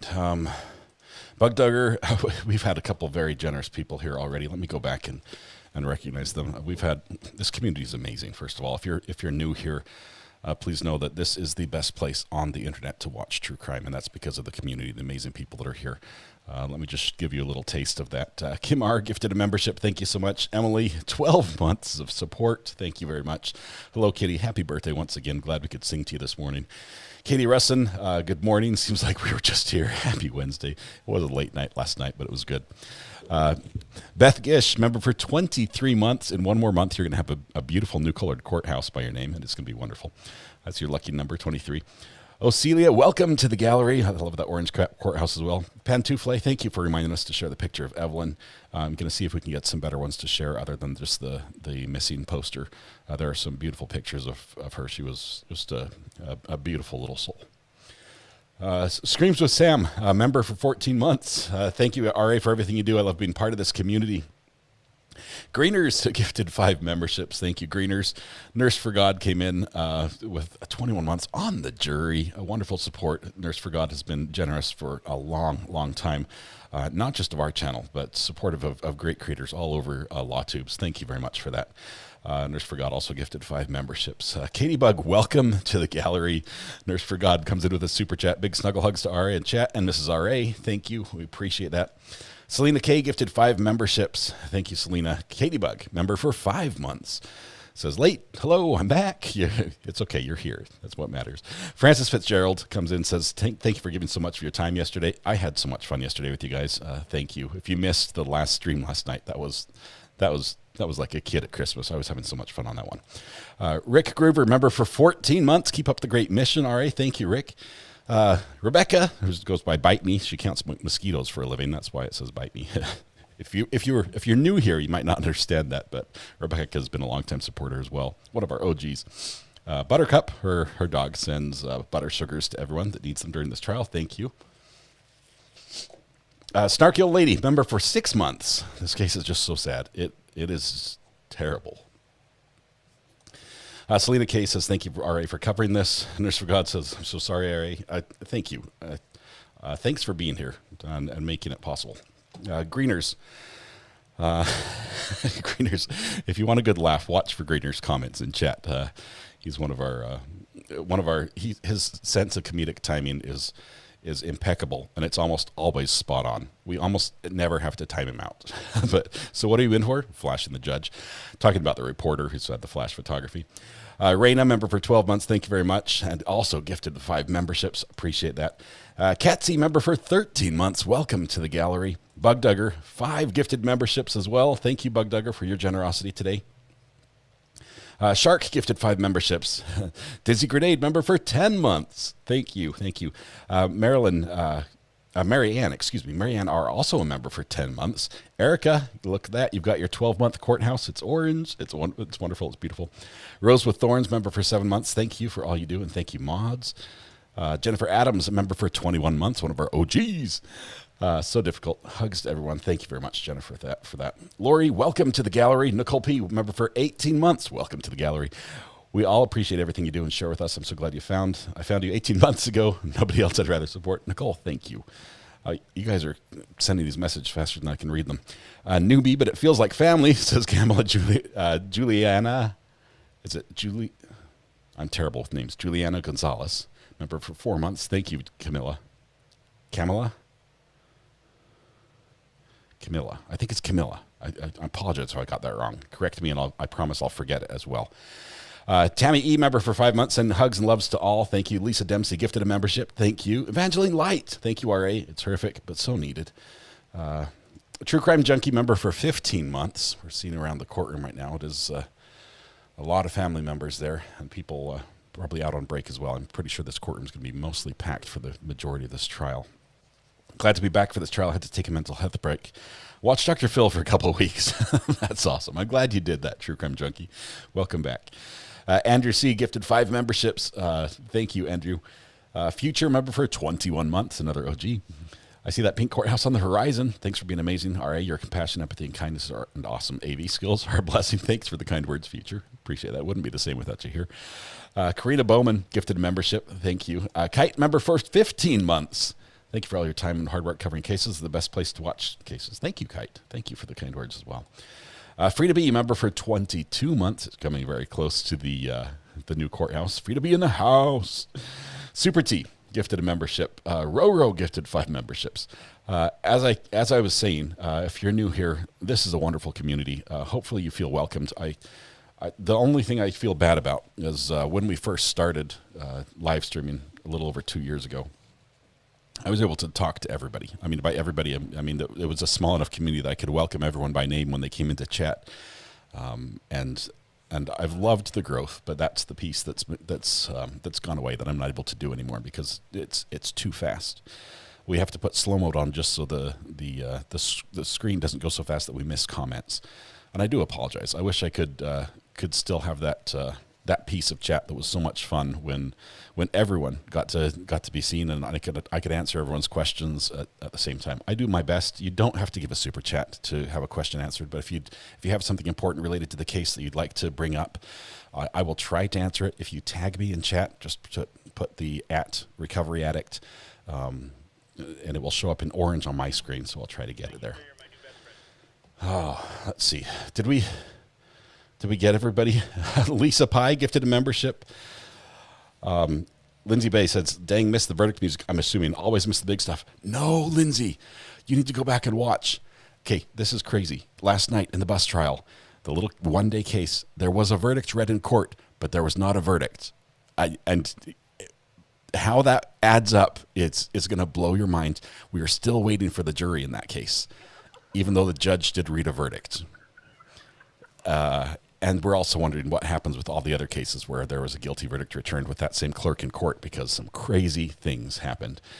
So thank you. Let me go back to chat and see if I can see the messages. I've been reading the other ones. Casey, oh my goodness, Casey TC77 just gifted 20 memberships. I've got somebody calling on the burner phone. Hold on one second. Let's see if we can Let's see who it is. Call from Bree. Hey, Bree. This is R.A. I'm watching the gifted memberships fly out the window. How are you doing? I saw that. I'm good. So, real quick, 2 quick things. I wonder now if Mr. Farag is going to come back and say that he found somebody better qualified than he is, and he's going to say the court clerk said he was not guilty. I'm sure Mr. And Farag that lunch is now over. Yeah. And now that lunch is now over, it's a he's long back. lunch, a couple months long. Right. If you don't know what Bree's talking about, this little courtroom up in Thurston County, Washington, we've come to know and love, even though it's very different from any other courtroom we've watched. But we've seen some pretty interesting cases there. Mr. Farag was one defendant who literally walked out and left at lunchtime during court and never returned, and they still haven't got him. He's on the lam. Said that Thurston, all the cops are corrupt. I mean, our court clerk has told him how to vote, so maybe he might be right. Just kidding. Mr. Farag was right all along. Thank you, Bree. I appreciate that. I'm just looking up. I'm going to try and go.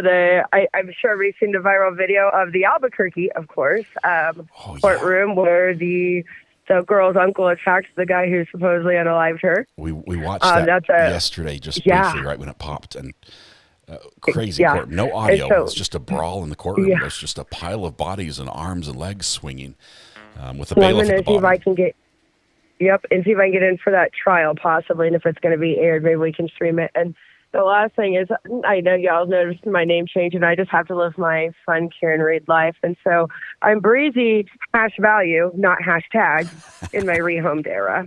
Yeah, I've never heard of a hashtag. What's that? All right, Bree, we're coming back. So I'm #value. Yeah. All right, bye, Thank guys. you so much. We'll see you. Bye. Lovely call from Bree. She is court watcher as well. She might be there for that New Mexico trial where there was a fight yesterday. It was all over the news. Wait, in what case was there a verdict but no jury return? Emily, it's a little tiny case, and it's from a courtroom in Thurston County, Washington. If you search YouTube for Thurston County Courtroom Court 4, it's the trial they've had over the last day. And it's a trial about a guy who wouldn't get off the bus when he was supposed to. It's the tiniest offense probably known to man that still qualifies as a misdemeanor. And it was wild. It's still going on. We're waiting for a verdict.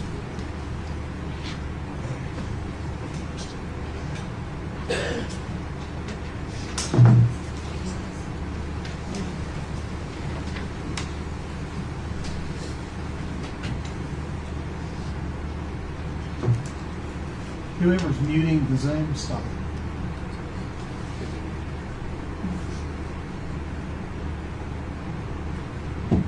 I'll be in charge of muting the Zoom.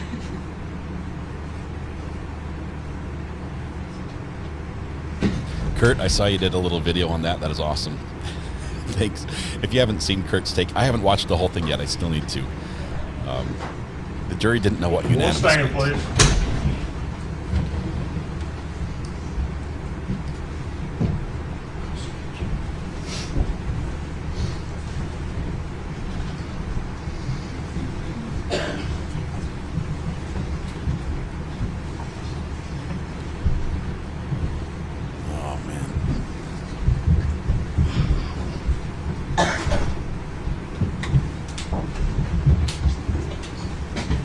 You may be seated, thank you. Ladies and gentlemen, I apologize for the parade. I just want you to know that wasn't the fault of any of the lawyers or the parties. It was just a procedural issue I had to take care of. Okay? Mr. Scott, I believe you were about to begin your opening statement. Yes, sir. Let's try to clean up this audio a little bit. It's a little noisy. Don't really know where I was at. You start over. I was. that was the first line. I don't really know where I was at, but when Miss Massey goes, she's right about a lot of things. I mean, there's not a person in this courtroom that wants to be here discussing a dead child. Nobody. Not you all, not me. But the state asks you to convict Megan Boswell of first-degree murder. It's very interesting what they've done. They've asked you to convict Megan Boswell of first-degree murder in 3 different ways. They've asked you to find that it's a premeditated and intentional killing of her child. And then they're asking you to find that it's a murder that is perpetrated as part of child abuse. And then they're saying, well, if it's not that, surely it's because of child neglect. That's a problem. The state's theory is reasonable doubt in and of itself. They don't know what happened. They don't know how that child died, and they can't prove how that child died.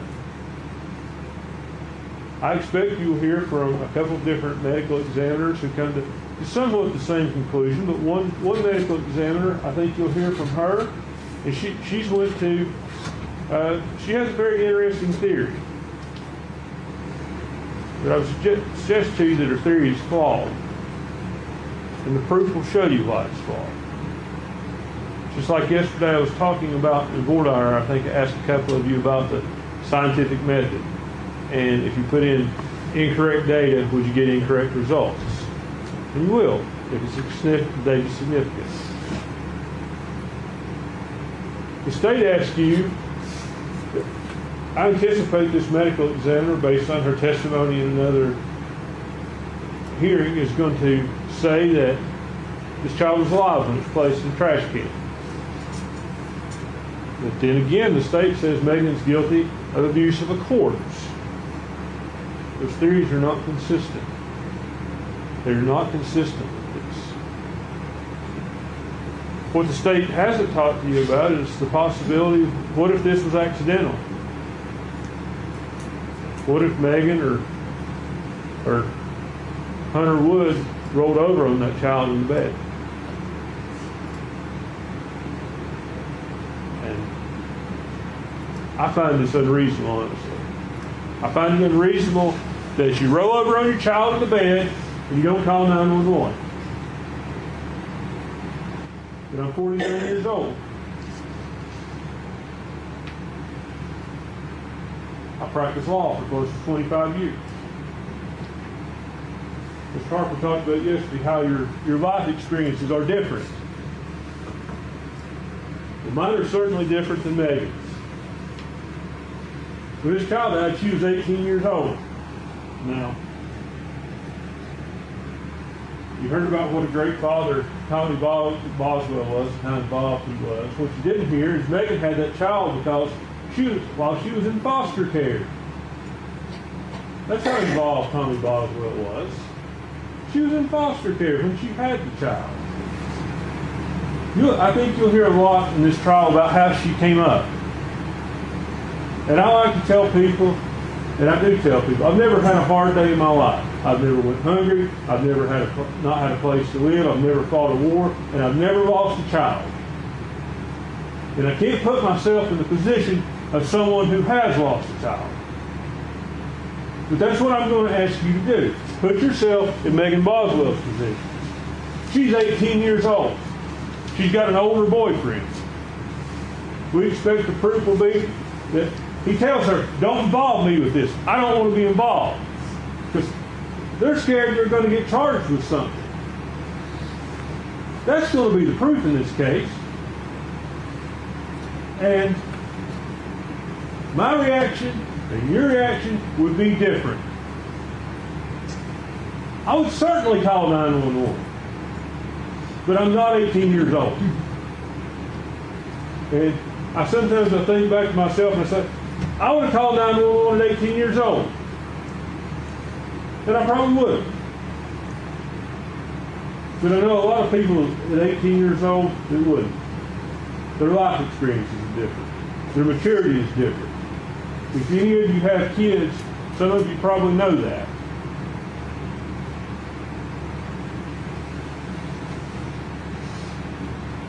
Now, I want to talk to you about about the indictment itself. We entered a not guilty plea to each and every count, and we persist in that. But that probably seems disingenuous to some of you are about certain things. And I want to explain why. Counts 7 through 17 charge false report. And to find a false report, they have alleged that she has acted with the intent to obstruct or hinder an officer from preventing the offense or incident from occurring. Well, in the case of the death of her daughter, the death had already occurred when she gave those statements. So it's not to hinder an officer in preventing the offense now, or from continuing to occur. That's the first thing. So you have to determine, is she criminally responsible? Did she lie to the police? She absolutely lied to the police. I'm not contesting that. Some of the stuff she said, again, are an 18-year-old girl scared to death, talking to a TBI agent, talking to a police officer, and trying to explain this. She doesn't want to get in trouble. It doesn't mean she murdered her child. It doesn't mean she killed her child. What it means is that's her perception that she's going to get in trouble for this. And despite all the assertions to the contrary by the state,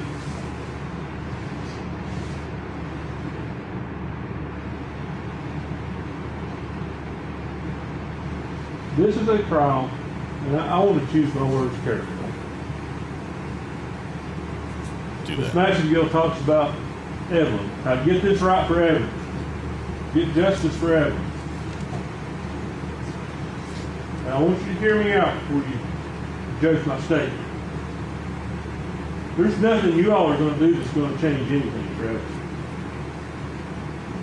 Not a thing. The child is gone. Your job here today, and in the coming days and weeks, is to decide whether Megan's actions are criminal or whether they're not criminal. I'm not asking you to find her innocent of anything, because that's not your function. Your job is to determine whether the state can prove beyond a reasonable doubt and to a moral certainty that she committed each and every element of the offenses charged. And you're not going to be able to do that. Their theories are absolutely inconsistent. Premeditated murder, oh well, if we can't prove that, maybe we'll get her by neglect.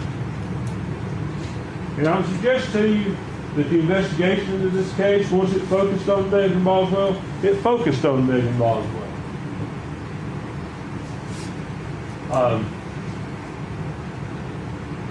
You'll see what little investigation there was into Hunter Wood, the boyfriend that they talked about. Are they going with a third-party culprit? It's like he's out of the picture. It's just Megan that did this.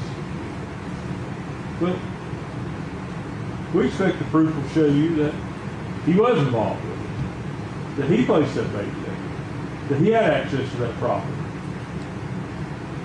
that he'd been a lifelong friend of Megan's brother, Tommy Boswell Jr., who goes by Mikey.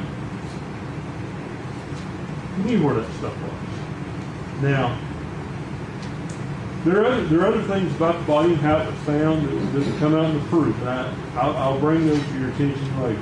But they will show you that baby wasn't placed in that trash can dead. They will indicate to you that baby was probably moved. Also, I want to touch again on Ms. Massengill's talk about Tommy Boswell. Tommy Boswell just had an epiphany. Well, he had an epiphany after they searched his property over and over, after they had run a cadaver dog by that building where the baby was that didn't hit on it. Then one day he'll just pick up the phone and say, hey, I just got to thinking, Megan had this playhouse down here. Maybe you should come and search it. The cadaver dog didn't hit. Seems strange that the TBI searches your property, you want to say, search all the buildings. Look at the playhouse. Why? Why do you have an epiphany days later? I bet I know where the child is. You'll hear from him. You'll hear him explain it. You can make your determination if you believe it. But the judge has a Diet Coke. Ultimately, you're tasked with determining whether Megan killed that child.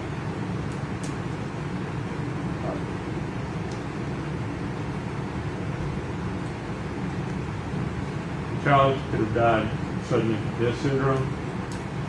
It's on the upper range of sudden death syndrome, but it's still there. And that child, I think that child's date of birth is the middle of November. So when we say a 13-month-old child, the child was barely 13 months. Could have died from that. It could have died from some of the Romeo as they believe. Just negative. And certainly, disposing of that body the way it was disposed of is not excusable. He doesn't excuse anything. He doesn't make it right. But it doesn't mean she's murdered. Doesn't mean that. I want to talk to you about the last count that we pled not guilty to on abuse or failure to report a suspicious death. And as indicted, wish you'd turn to the mic. But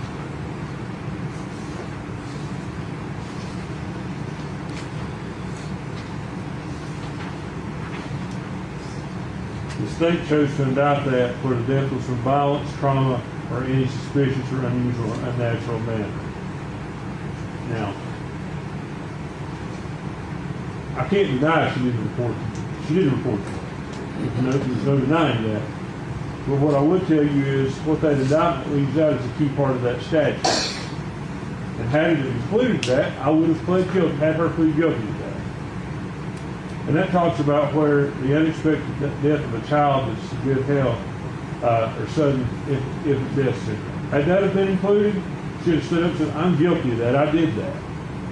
But it's not included because the indictment wants to make it that she committed a violent offense against the child. Lying to the police, improper disposal of the body, or whatever part she played in that, doesn't mean she murdered the child. It means she was an 18-year-old girl with panicked. That's what you have to think about when you hear this proof. That's all I've got to say to you. I thank you for your time and attention. I know I probably cross-examined you a lot of you fairly hard the other day. And I mean no disrespect by that. I just want you to know in the jury selection process, I did that because we have to have jurors that, make sure that you can be a good juror. That's the only reason. I mean, absolutely no disrespect. If I was hard on you, I apologize for that, but I don't apologize for standing up for me. Thank you, Scott. The lawyer has to get up and defend why his client pled not guilty to all the charges. Basically tries to say it was an accident or the boyfriend was involved. Not really saying one or the other happened, but trying to place seeds of doubt in multiple areas.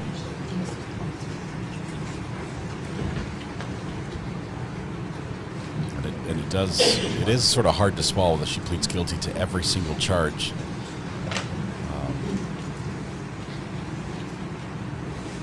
The argument that they can't have, Raise your right hand, please. desecration of the body because the child was placed in the trash alive. Yes, sir, I do. I don't know.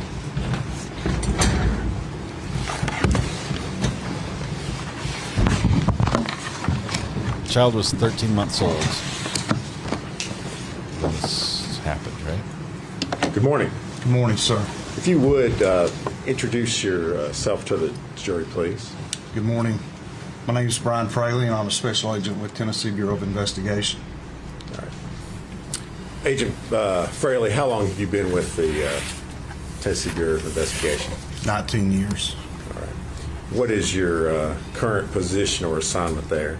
Senior special agent out of the Johnson City office, assigned to the Criminal Investigation Division.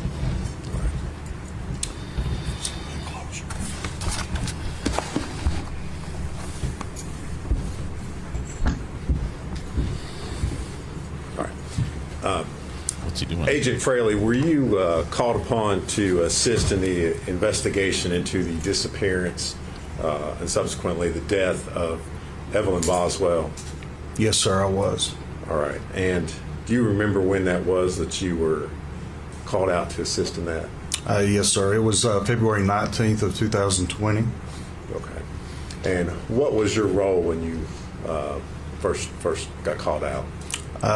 Myself and other agents were called to assist Special Agent Brian Pritchard. He had been called to Sullivan County to assist Sullivan County Sheriff's Department on an Amber Alert on the 18th, the previous day. Okay.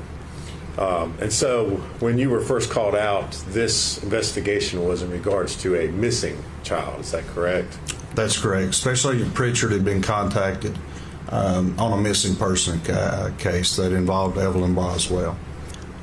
Tennessee Bureau of Investigation is the only state agency that can actually issue Amber Alerts. We were informed that the initial complaint by a family member, being the grandfather of Evelyn, was Tommy Boswell through Department of Children's Services, also known as DCS, who had contacted the referral to the Sullivan County Sheriff's Department.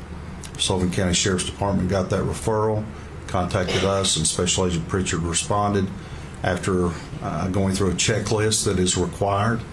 Instead of just a regular missing person or missing child case, certain things have to be checked off or validated in order to issue a full-blown Amber Alert. All right. And Agent Fraley, I know you work for the TBI. Were there other law enforcement agencies that were involved in this investigation? Yes, sir. Once it went to a full Amber Alert, which is probably our highest priority at TBI, the FBI was called. Obviously, Sullivan County Sheriff's Department investigators were already involved along with Agent Pritchard, but once we were involved, we have a specific team just for Amber Alert cases out of Nashville that also involve other agents and intelligence analysts.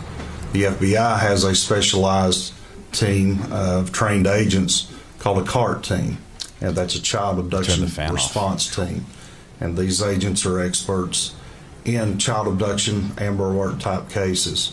So within hours of the Amber Alert being issued and certified, there was approximately 40 to 50 FBI, TBI, Sullivan County investigators, and intelligence analysts assigned to this case.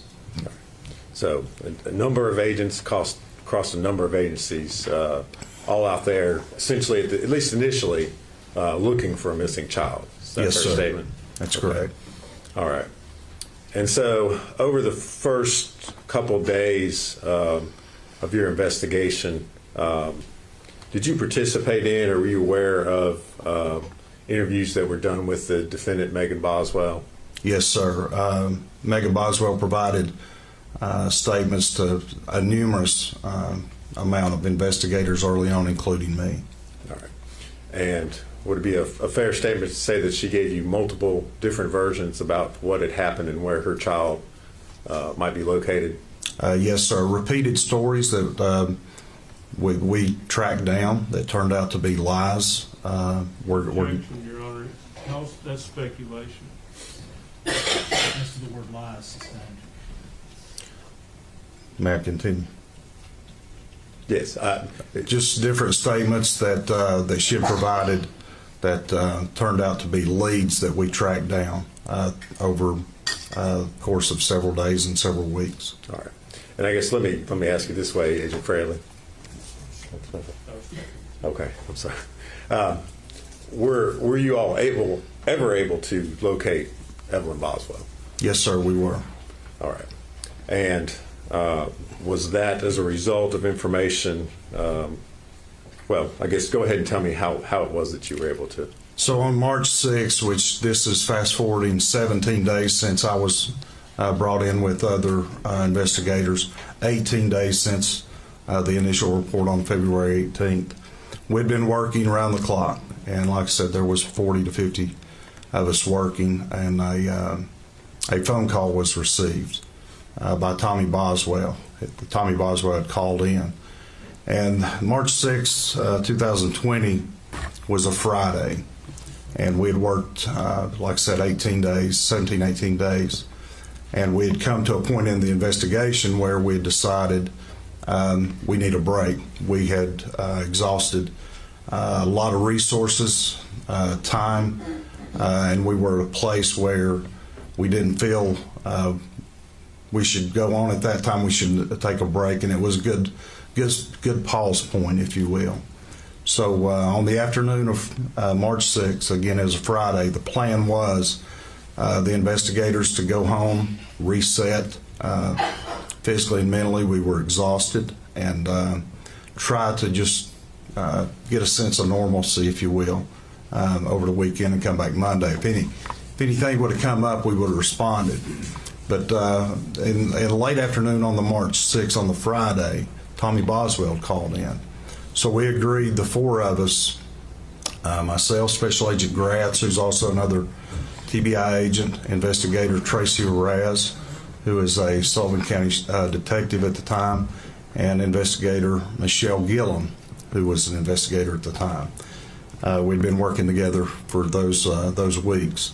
We decided, let me back up, Mr. Boswell reported that he wasn't sure if there was a storage. Objection is to what Mr. Boswell says. Well, Judge, I'm not offering further.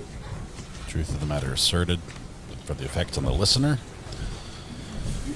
You have a little bit of a sidebar. That's the second objection in this trial. We might start counting those.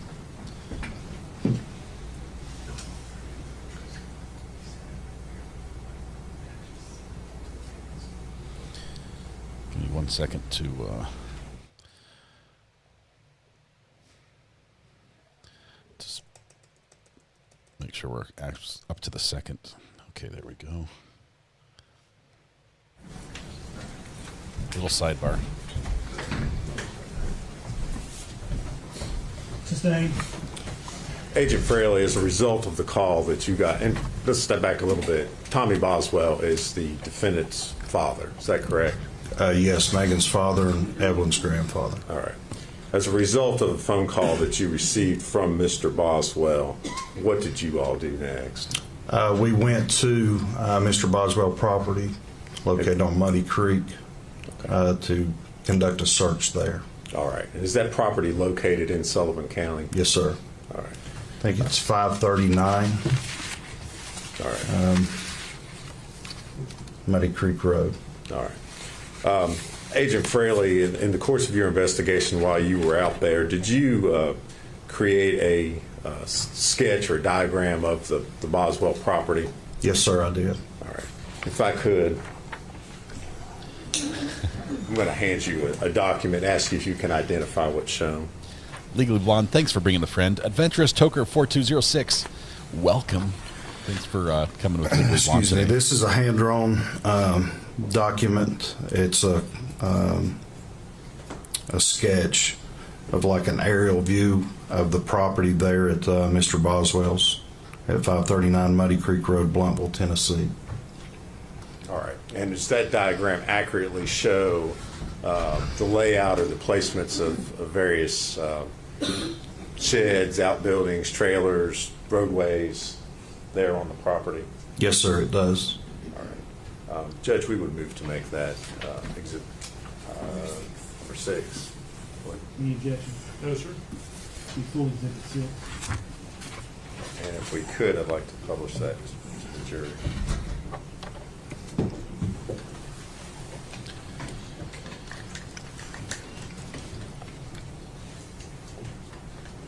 This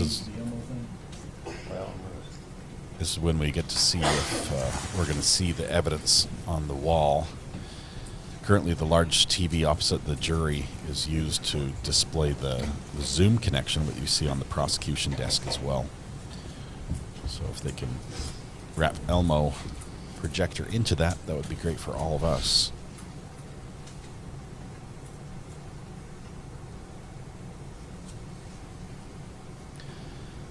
I see the subscriber button climbing consistently. Thank you for clicking subscribe. Hopefully I can earn your continued support and viewership on the channel. Appreciate you guys being here.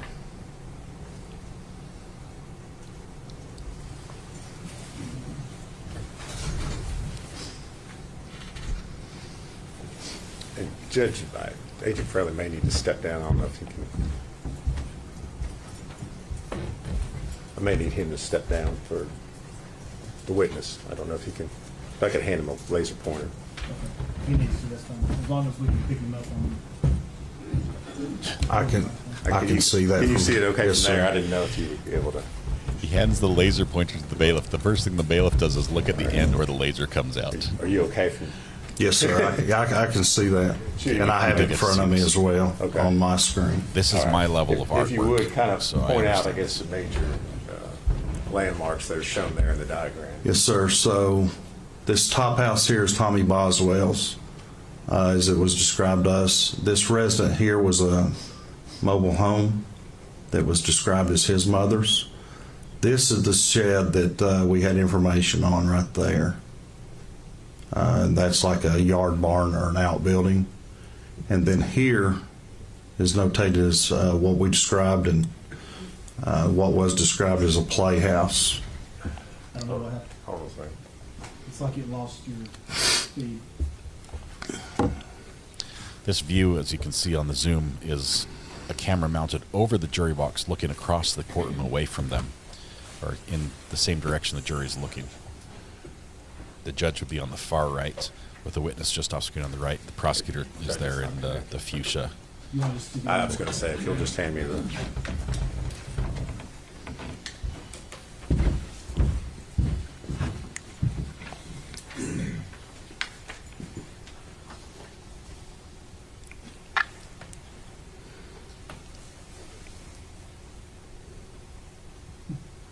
Someone kicked the plug.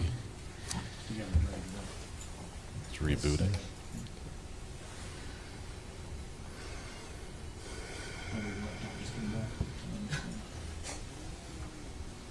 It did. Do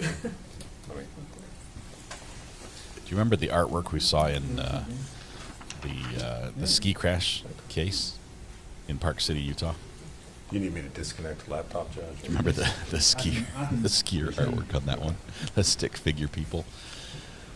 It reminds me of that. I like it. Continue. Yes, continue, please. All right. So yes, right here, behind that shed or yard barn, if you will, was a playhouse, and it's noted Playhouse ROE. ROE is an acronym for us for Recovery of Evidence, which was the body of Evelyn Boswell.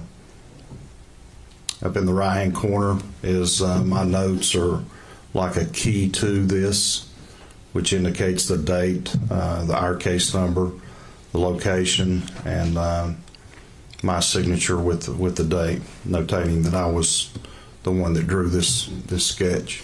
Okay. Agent Fraley, you've got the driveway shown through the middle part of that diagram there. Was there any sort of gate or anything that, as far as being able to enter or exit the property? I recall, I think there was a gate at the bottom from Muddy Creek Road to the driveway. All right. Okay.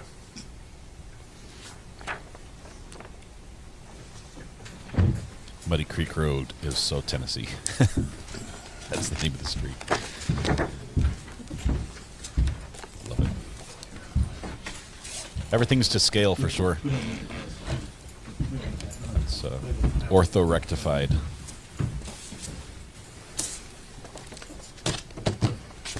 Now, Agent Fraley, you identified an outbuilding that was there on the property. You had said that's where you went first. That's correct. Okay.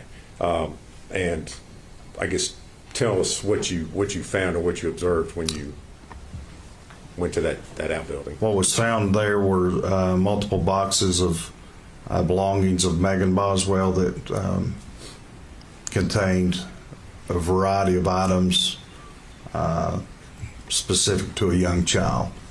I recall there were clothing items, diapers, medicines, toys, those kind of things were the most common thing in those boxes.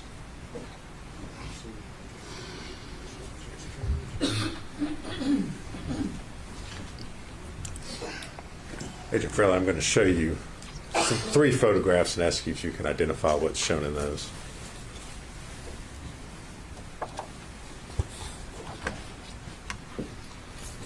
And so the first one is the yard barn or shed that was described and depicted in the sketch. The home there to the right was, our understanding, Tommy's mother. The second, that's the first one. The second one is the same yard barn or shed, except in this one it has a picture of the what we were describing as a playhouse behind it. And then the third and final one is a closer photograph of the yard barn or shed with those items I just described. And do those photos accurately show how that shed or outbuilding looked when you arrived there on March the 6th, 2020? Yes, sir, it does. Right. Judge, we would move to make those the next exhibits, which I think are 7, 8, and 9. Christy, good eye. That's actually looks like a space shuttle model that the judge has on his desk next to the witness. Well, Not take sure another what the shot significance of that is. trying to use the laptop.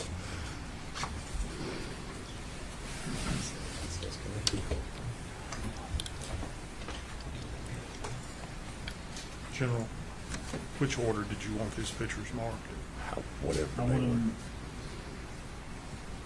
the way he described them. First one, the yard barn with the home. Second one's the yard barn with the playhouse behind it. Third one's the close up to the yard barn behind it. They're talking with the clerk about marking the photos and which order they want them numbered in. It's really quiet.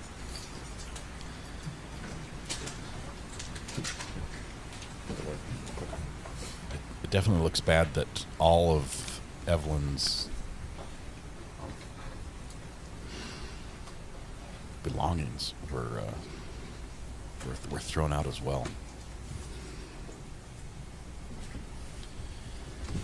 That's some tough evidence.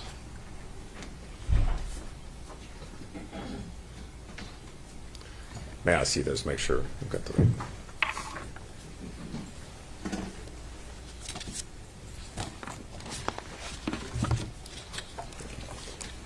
All right, Agent Fraley, I'm got up on the screen what's been introduced as Exhibit 7. If you would tell the jury what they're looking at. So this is the yard barn or shed that I was describing. This was the home that was described to us as Tommy Boswell's mother, and then the items there that you can see with the open door inside of the shed or yard barn. Jess, welcome. Thank you so much. Thanks for being here. Next is Exhibit 8. Yes, sir. Again, the yard barn with the door open, showing those items described. And this building here behind the yard barn is what I described and is notated on my sketch as the playhouse where Evelyn's body was recovered. That was Megan's childhood. Next, Exhibit 9. Yeah, again, that's just a closer photograph of the yard barn or shed with those items I described placed inside there. They're just thrown in everywhere.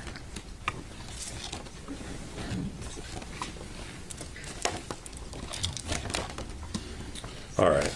Did you Did you participate in, or I guess what did you all do with the items that were that you saw located in that outbuilding there? Those were obviously photographed and documented as what they were, processed. All right. Did you participate in that process, or were you just? Yeah, I think primarily the two inside there actually searching, going through the items was Special Agent David Gratz and Investigator Tracy Arras. Okay. Was that the end of your investigation, or what you did there on the property? No, sir, it was not. Okay. What did you all do next? So we continued looking and led us to look inside the playhouse. All right. And we searched it.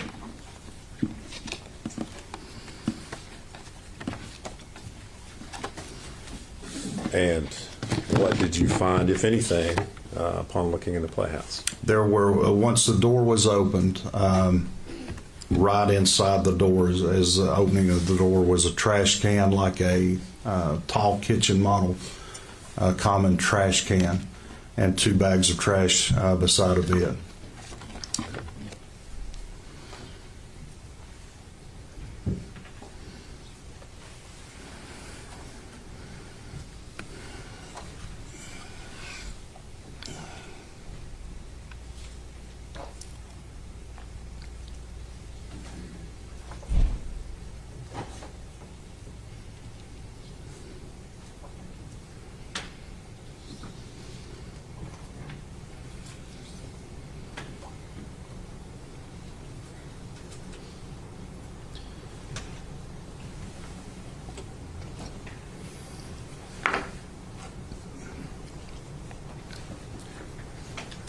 Agent Fraley, I'm going to show you a number of photographs and ask you if you can identify what's shown in those. Yes, sir. It's my understanding that the graphic photos are not going to be shown on screen.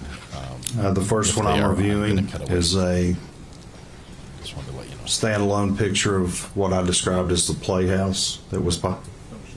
Okay. You're just identifying them. The second one is a closer, of the playhouse, a closer proximity with the door open. The third picture is the same thing with the door open.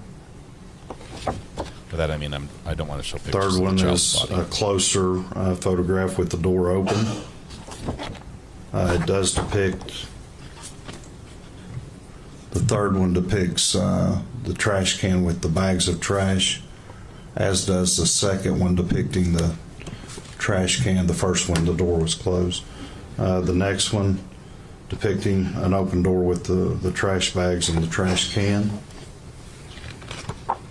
The next one, assorted items that were inside the playhouse, and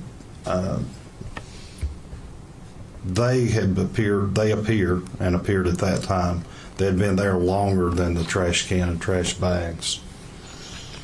Again, picture from outside the playhouse looking in where the trash bag or the trash can was. And it's a closer picture that depicts a black trash bag in the top portion of the trash can. The next one is a picture of an area inside the playhouse that had this assorted items there that again appeared to be there for some time with dust and cobwebs on them. Next picture is another picture from right at the doorway. Again, the trash can, the trash bags. Again, another picture of the trash can with the trash bag, the trash bags. There's other items around these. I keep talking about the trash bags and the trash can because they were relevant to us because they looked like they had recently been put there. These other items had dust and cobwebs and looked like they'd been there for years undisturbed. The last photograph I have is this is my hand in the picture. It's pulling back. It's over the trash can. with what appeared to be a leg and a foot of a baby, or a baby doll, it appeared at the time, with the fleece blanket and the purple onesie, the clothing that had been described to us by Megan Boswell. When you made the observation that you made in the last, you described in the last photograph, did you do anything else with the trash can prior to the medical examiner's office? No, sir. At that time, we didn't. We stopped what we were doing. We'd found Megan, or I'm sorry, we'd found Evelyn, and we made phone calls. We'd called the DA's office, advising them that we'd found her. We've called our chain of command, our supervisors, and the medical examiner's office, along with forensic pathology out of Johnson City, and waited till all those personnel arrived. Okay. Agent Fraley, the photographs that you just described and identified, do they truly and accurately depict the scene as you saw it inside the Playhouse on March the 6th of 2020? Yes, sir, it does. Judge, we would move to introduce those as full exhibits at this time. No objection. They'll be full exhibits. I'll have me to work. That's the best I did. I could write it all down. Starts at 10. Talking about the numbering of the images right now.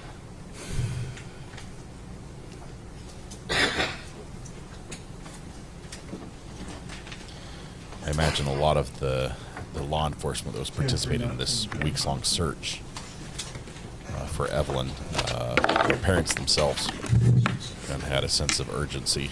And it's hard not to think about your own family and your own kids. Judge, if I could, I'd like to publish those to the.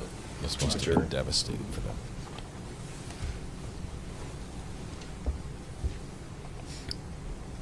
All right. Agent Fraley, I'm going to start with Exhibit 10. Yes, sir. You would describe what the jury's looking at. That's a playhouse that was located behind the yard barn. All right. And if we're looking at it that way, the outbuilding would be where? The outbuilding yard barn shed, as described, would be to the left,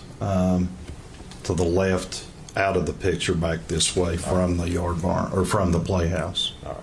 And the door, as we're looking at it, that door was closed when you arrived? Yes, sir. That's how we found it.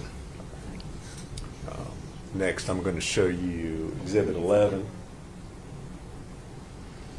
Same playhouse with the door open. Okay. And if you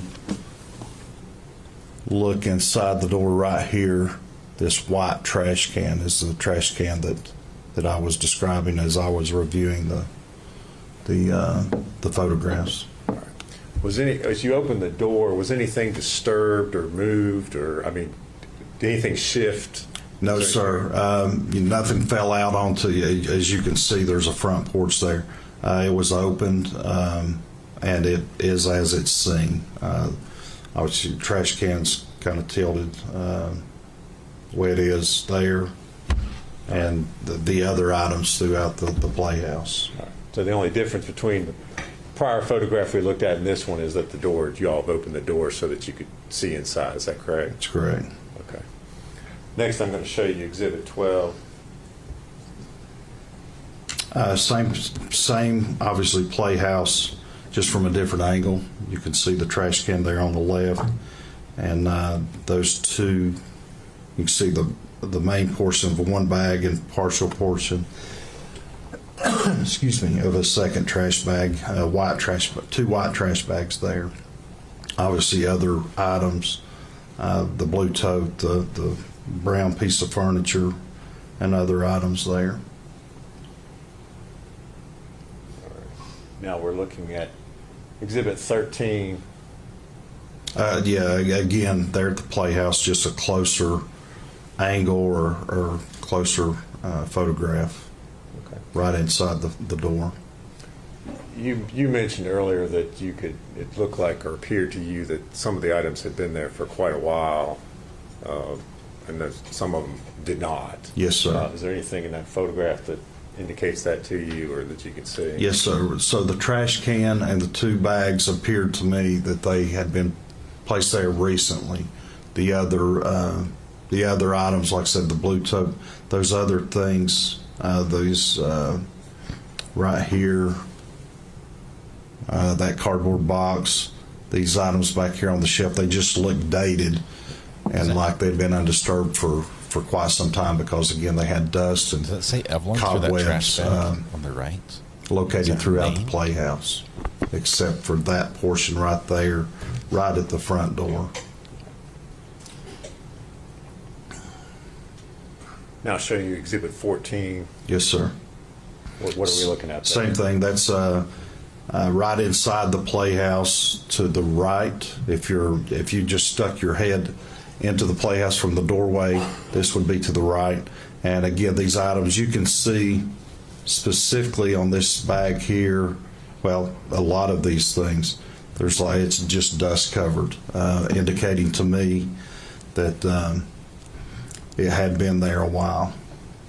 Agent Fraley, are we actually, if you're looking at the lower right-hand corner of the photograph, is that the door frame right This there? is the right-hand door frame with the clasp for a lock. So yeah, again, like I said, if you were standing outside, just peering inside, that's kind of the angle or the view that's depicted in this photograph.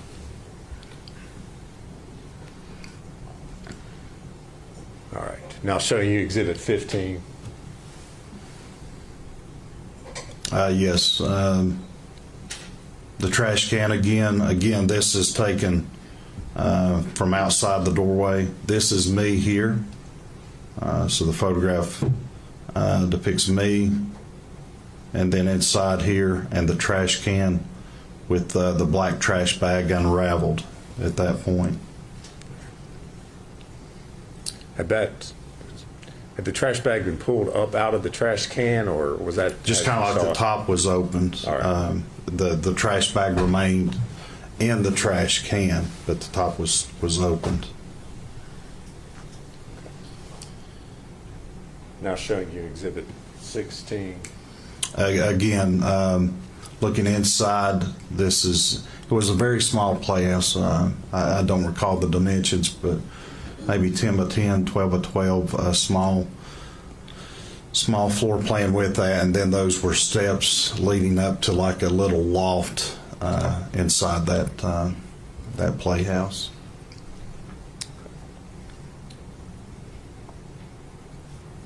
Again, this is Exhibit 17. Yes, sir. Go ahead. Again, just another photograph of the trash can and the 2 bags. There's a keyboard there, a piece of furniture. Again, the blue tote.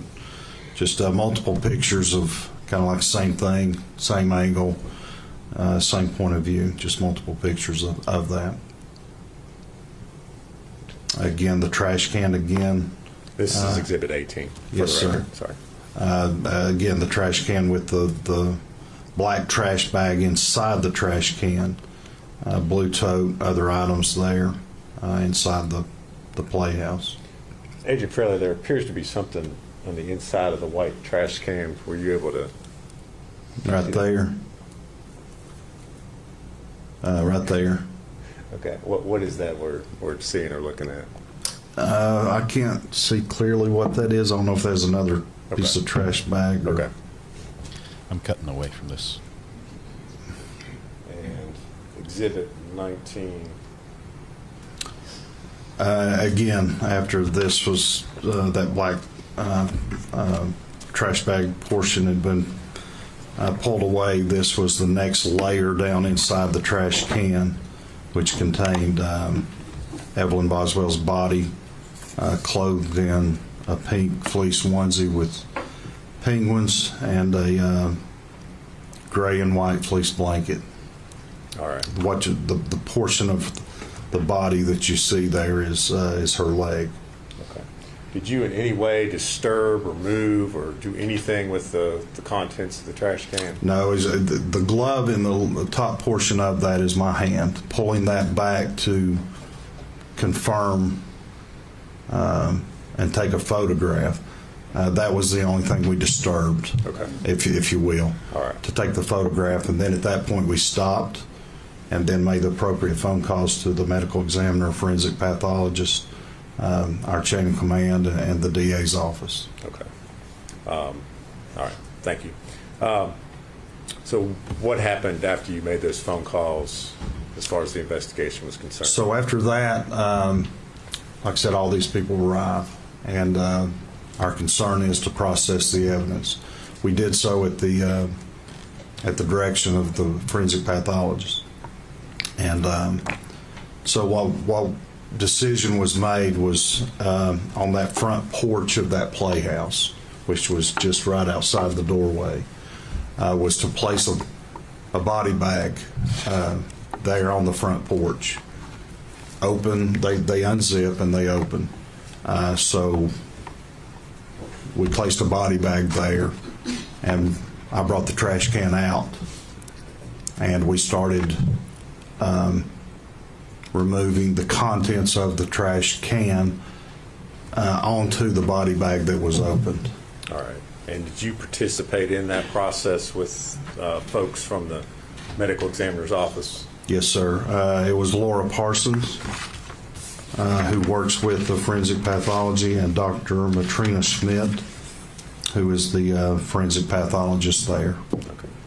And so you actually helped them and assisted them in There's going to be a removing background the body image from the trash can. Yes, sir. Like I said, the body bag was there, and I removed the contents and the body of Evelyn Boswell onto the body bag where we could start processing what was inside the trash can, which additional evidence was in addition to the body of Evelyn. And was this whole entire process photographed? Yes, sir, it was.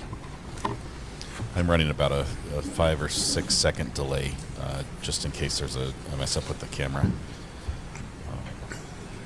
I'm also trying to show you everything that I think is appropriate to show, but the cameraman doesn't know the next shot that's going to be on the screen.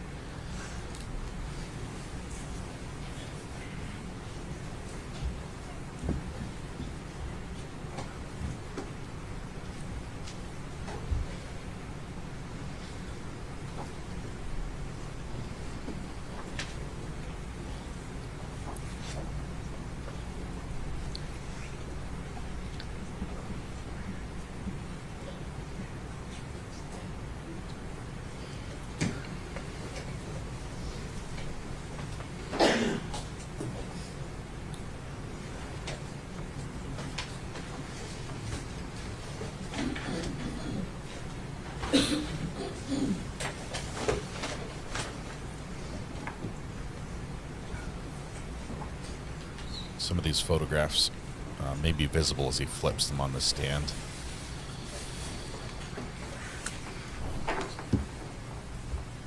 Just about to get another batch of them handed up right now. Agent Fraley, I'm going to hand you some photographs and ask you if you can identify what's shown in those.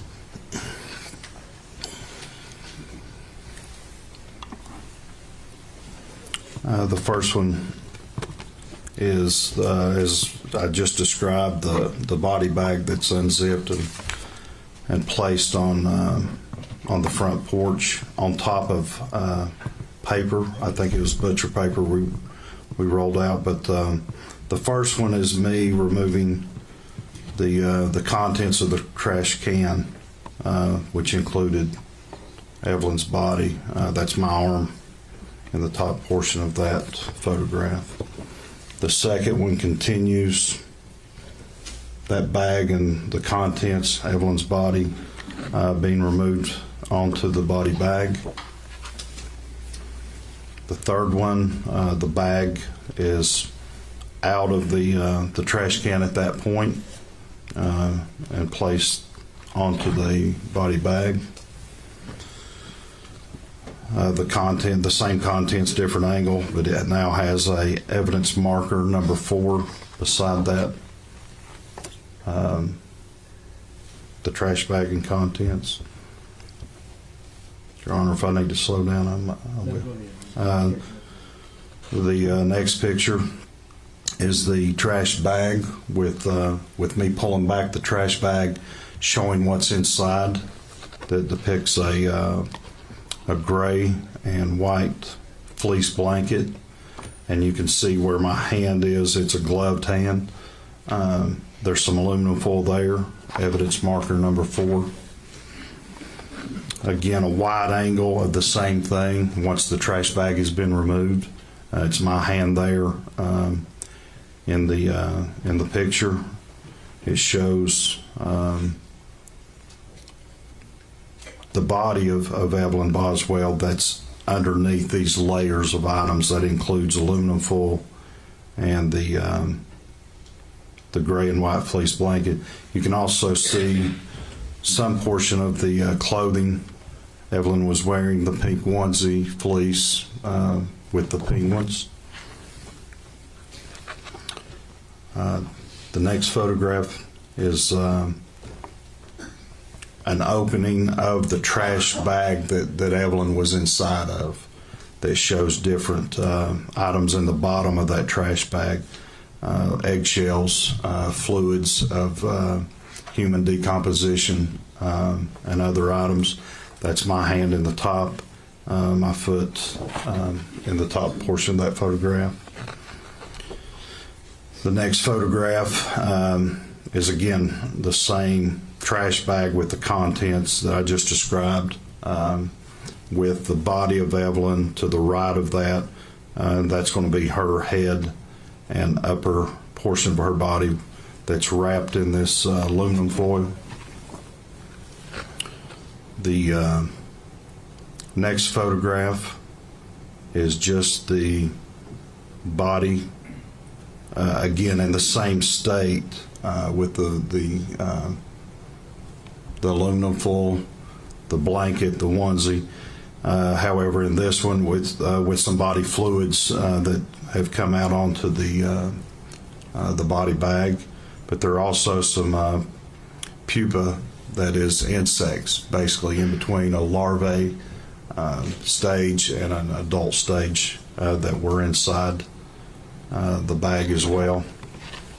That's common with human decomposition. Next picture, same description, same things with that evidence marker number 4. Next picture, different angle, same description, the body of Evelyn, the aluminum foil, the purple onesie with penguins clothing, evidence marker with the insects there. The next picture, we start removing the layers at the direction of the forensic pathologist, the doctor. And this next picture is us removing the aluminum foil that was wrapped tightly around the head of Evelyn. And this is shows my hands and Laura Parsons' hands, who works there at the forensic pathologist's office. Next picture, same thing. We're continuing to remove the aluminum foil from her head. So this is the first picture that shows the head of Evelyn and her upper torso, and her head is in a backward position, situated abnormally. That's the evidence that she was alive. The body had been shoved, that we believe, down into the bottom of the trash can. Next picture is same picture, body of Evelyn with the aluminum foil removed, showing advanced decomposition, some body fluids there lying on the body bag. The next picture is a same picture, the body of Evelyn wrapped in this this fleece blanket with the purple onesie, just a different angle on the body bag. Next picture, same thing, a different angle. And then the next picture is where, again, is describing how we're processing this, is removing it a layer at a time. So this is a picture depicting the first part of removing the fleece blanket from Evelyn's body. And then the next picture, it's a black and white photograph with the fleece blanket removed and just showing the body of Evelyn. Advanced decomposition. Again, the pupa there, which was numerous of the insect activity. And then a color photograph, the last photograph, same picture of Evelyn's body in the pink fleece onesie there on the body bag with human bodily fluids around her head area. Agent Fraley, the photos that you just described, are they a true and accurate depiction of the process that you all went through Yes, sir. that night in removing Evelyn's body from the trash can? Yes, sir, in the different stages of removing layers. Judge, we would move to make those full exhibits this time. No, Judge. These are pictures we won't be showing. We'll cut away if they do show. This first one, 20. I realize this is important for the jury. The jury won't ever be able to forget these, and they're not. It's one of those things where, I mean, I'm sure these pictures will come out. You can find them on the internet. They get leaked. They get revealed. And most of the comments I see when somebody goes and looks at these pictures, they say, "I wish I hadn't." Yes. So, I don't think the camera's going to show these. Yes. Yes. I'm watching ahead in case it cuts to it. Does not look like they're showing it.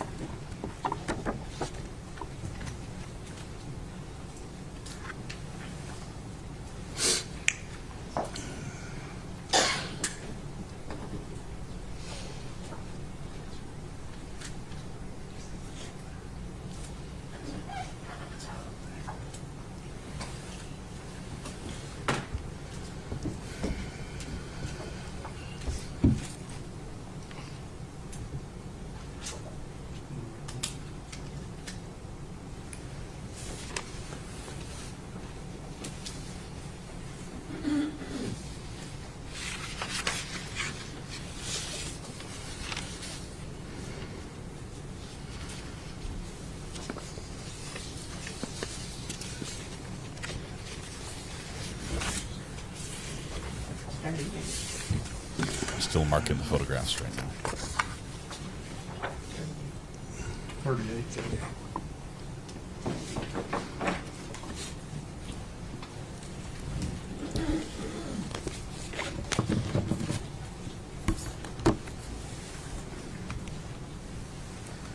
And Judge, I would ask at this time if we publish those to the jury. I'll start with Exhibit 20.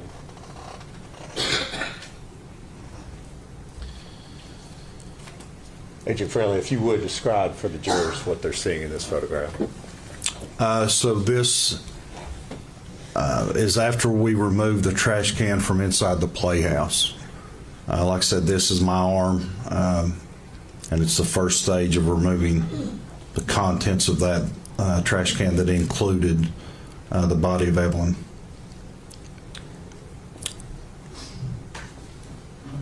Next picture is... Now looking at 21. Okay. This next picture is again, the continuing process where the bag is almost removed from the trash can that contained the same items. That's my hand there. And the top portion of that, Laura Parsons' hand here, who's from the forensic pathologist department. Now Exhibit 22. Again, my hand and arm here with the contents of what was inside the trash can, same contents, the bag with containing Evelyn's body. Exhibit 23. This is the bag removed and placed. This is the body bag I explained with the evidence marker with me here in the background. And at this point in time, the bag has been completely removed from the trash can. Yes, sir, it has.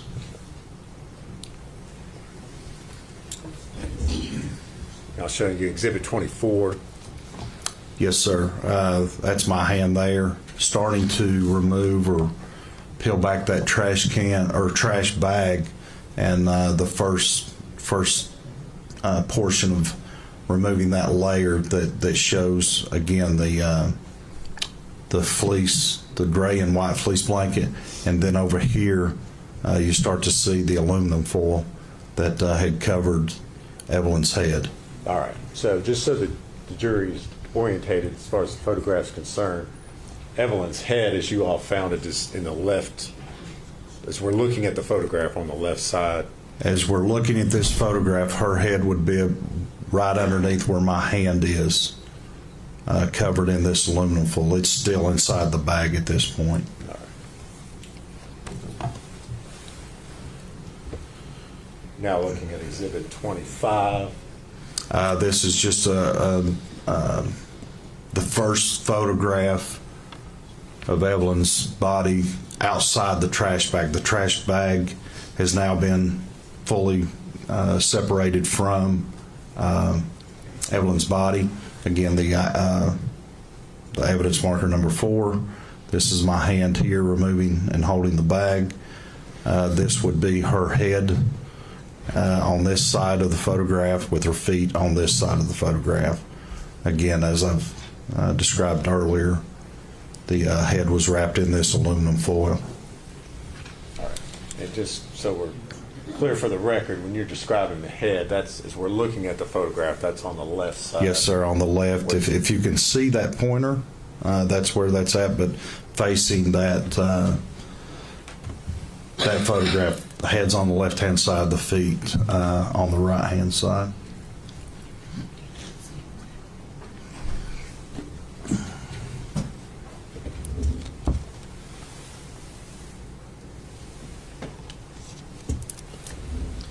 Not right now, I can't, but they were showing some.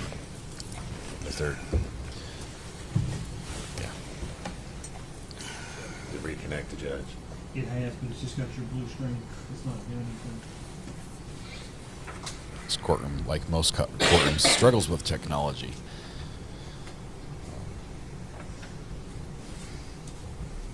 Your laptop may have low battery.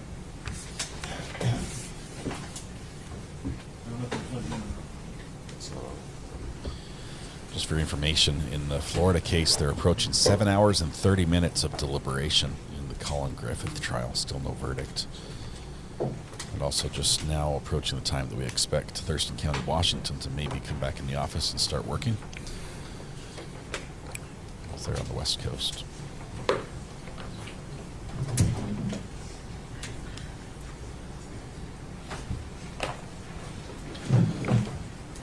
I'm being more conservative with my cuts than the other feed. None of the feeds have shown more than just a portion of the child's body when they said they could see the leg. I cut that out. Just use the yellow, Judge. Well, I mean, I've got the blue screen, but I don't know if it's. To me, it's This is a life without parole case. They're not seeking death penalty, but Tennessee does have the death penalty in the state.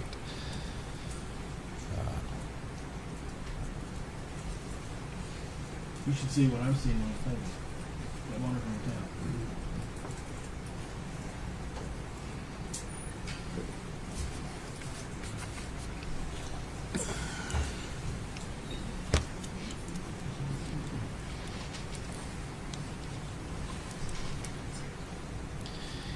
It's really hard in cases like this, but the state has to prove a lot of elements, and they have not yet proved the premeditation. They've proved a lot of the latter crimes. I think it would be an easy conviction on failing to report a death, and even desecration of a corpse for the moving and putting it in the garbage. I'm just going to use the elbow, Judge. But push it all the way up. Push it all the way up. A difficulty in proving the premeditation, depending on what evidence they have, maybe the reason why the death penalty was off the table, and also her age. That might be a hard one to expect a jury to convict someone who's just barely 18. This is 25, Judge. Okay. I believe we got disconnected, Agent Fraley. You were describing, looking at the photograph. Evelyn's head is to the left where the foil is that correct? That's correct. Looking as we're seeing it, the left here, this foil is her head, and down near the item marker number 4 is her feet.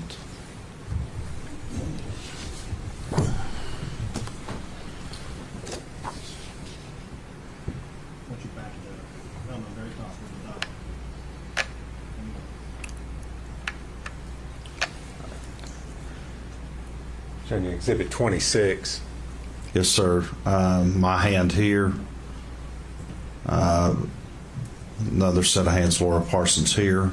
It's looking down into the trash bag that the Evelyn's body was pushed down into, and like I said, there is just assorted trash, eggshells, human decomposition fluids, and then on the right hand portion in the lower section here is that aluminum foil and the blanket with the body of Evelyn right there. And that's right after you all had removed the body from the trash bag. Yes, sir. Now showing you Exhibit 27.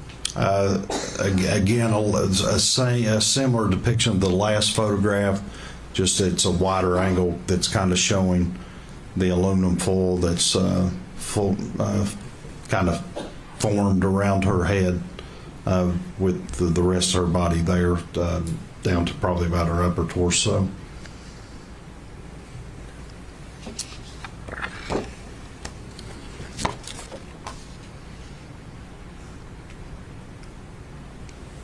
Again, here talked about the aluminum foil head again, the rest of the body.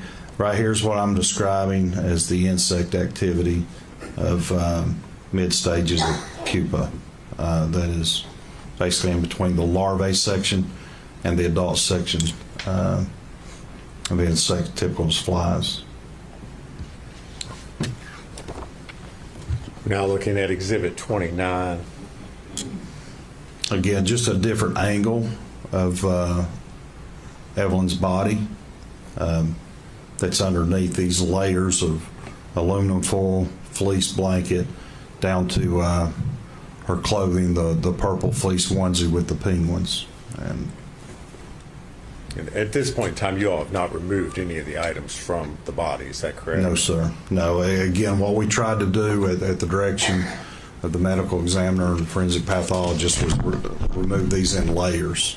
As you see, that's each picture's best we could do is a layer, taking it through the trash can to the trash bag to the aluminum foil to the fleece blanket down to the purple onesie. Now looking at Exhibit 30. Again, this is kind of just stepping overhead, looking down. Same photograph, Evelyn's body with the foil and the fleece blanket and the evidence marker number 4.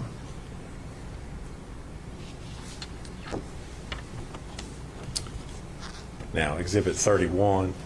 That's the first.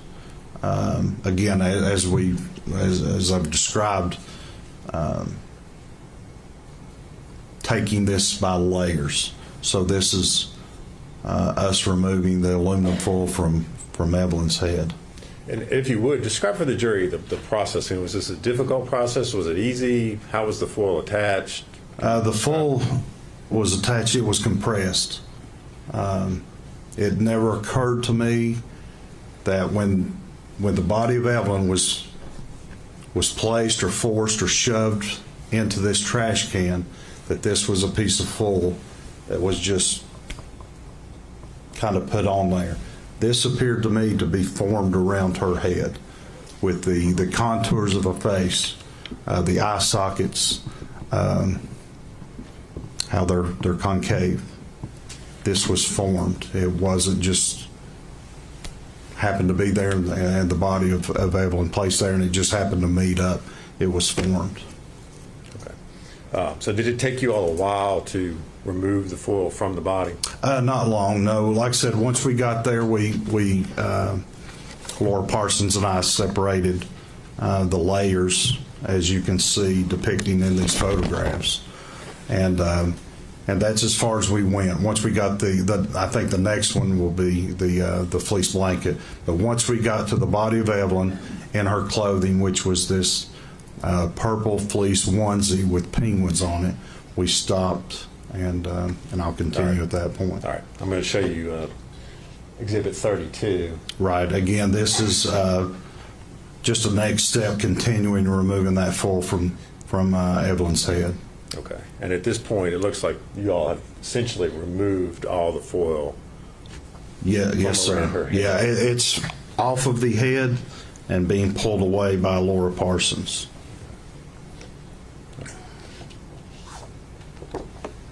Now I'm going to show you 33. Okay. Now this is a photograph of where we're at with the processing with the aluminum foil removed from her head. So this is her body with the next layer, which would have been that gray and white fleece blanket. Again, what I described earlier, this here appeared to us to be, this fluid here was just bodily fluids of human, consistent with human decomposition. Somewhat kind of tough to tell because of the way it's spaced there, but is the blanket up there, is that around the head as well? So the head is here. This is her right arm. She would be facing to the top portion of this picture, but her head was in a manner that it was backwards. It wasn't normal as I'm sitting here or you're sitting here. It was backwards, and that's hard to depict here, but her body in this photograph is facing to the top of the photograph with her head tilted backwards toward the bottom of the photograph. That's her right hand right there. That dark portion out of that fleece, that purple fleece onesie, and the color is very dark because of the advanced stages of human decomposition. Now showing you Exhibit 34. So again, this is the same stage in that, where this is on the other side of the body, this being the head, this being the hand I just described, the pink, purple onesie with penguins, and the gray and white fleece blanket. All right. And again, from this angle, are we looking at the blanket there pulled up around the head? Yes, sir. It's covering like it had been pulled up and over the head. So that is the head on the right-hand side of this photograph, with the feet on the left-hand side of this photograph.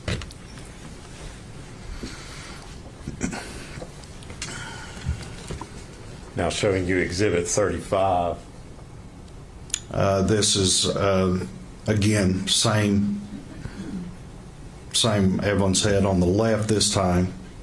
Her body facing to the top of this photograph and starting to remove the gray and white fleece blanket from her body. This is her leg down here. That's like the foot in a onesie that has those treads, so they have traction when they walk. So that's going to be her right foot and right leg on that. And now showing you Exhibit 36. Again, that's the next picture of the removal from the of the fleece blanket, the gray and white fleece blanket with her body there.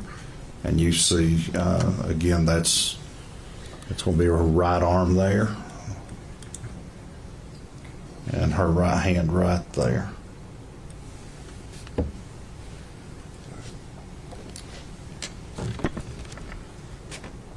Now showing you Exhibit 37. Yes, sir. This is a black and white photo, obviously. Her facing the top of the photograph. This is her right hand. Again, even though it's black and white, it's the consistent with the pictures you saw, the purple fleece onesie with the penguins, and this is her head to the right side of this picture. As we're looking at that onesie, had it been disturbed, or does that show the onesie as you all? That's as we finally remove the fleece blanket. That's the next layer as we found it. Okay, so the onesie was open. Yes. And sorry, hold on a second.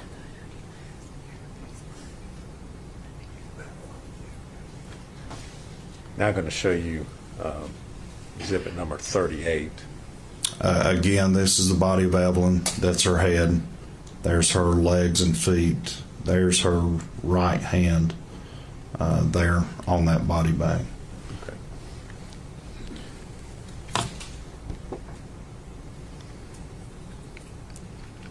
If we can, I'd like to go back. I'm going to show you exhibit 37 again. Okay. I don't know if it's the black and white photograph. Yes, black and white photograph. Which, as we're looking at the photograph, where is Evelyn's face? So this is her head on the right-hand side of this photograph. Her body is facing to the top of the photograph, so her face would be right in here on the back side of, kind of looking at the back of her head. Again, it's advanced decomposition. And the fact that there was advanced decomposition, did that affect your all's ability to be able to, or how you were able to process the scene there? Yeah, I mean, like I said, in conference and at the direction of the medical examiner and the team from forensic center there. Once we got to this last picture of where we were at, the call was made, hey, we're going to stop here. We'll seal her body in the body bag, transport her to the forensic center for an autopsy at that point.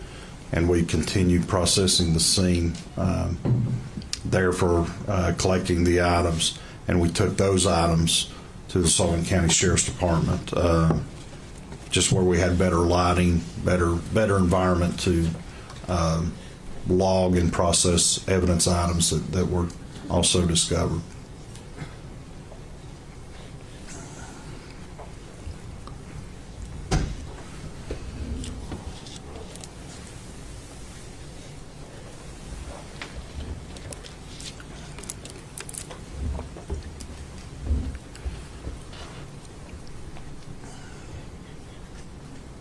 I do anticipate that the rest of the trial will focus on other matters and not be quite so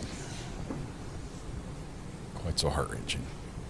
You're going to go from one set of photos to another set of photos? Yes. Just to leave that thing. Okay. Because when you put it down, the electronic disconnects from the system. There's light.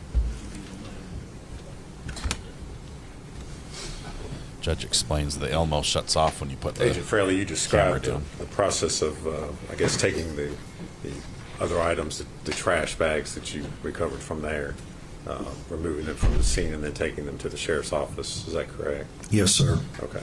I'm going to hand you a series, so I believe it's 6 photographs, and ask you if you can identify what's shown in those.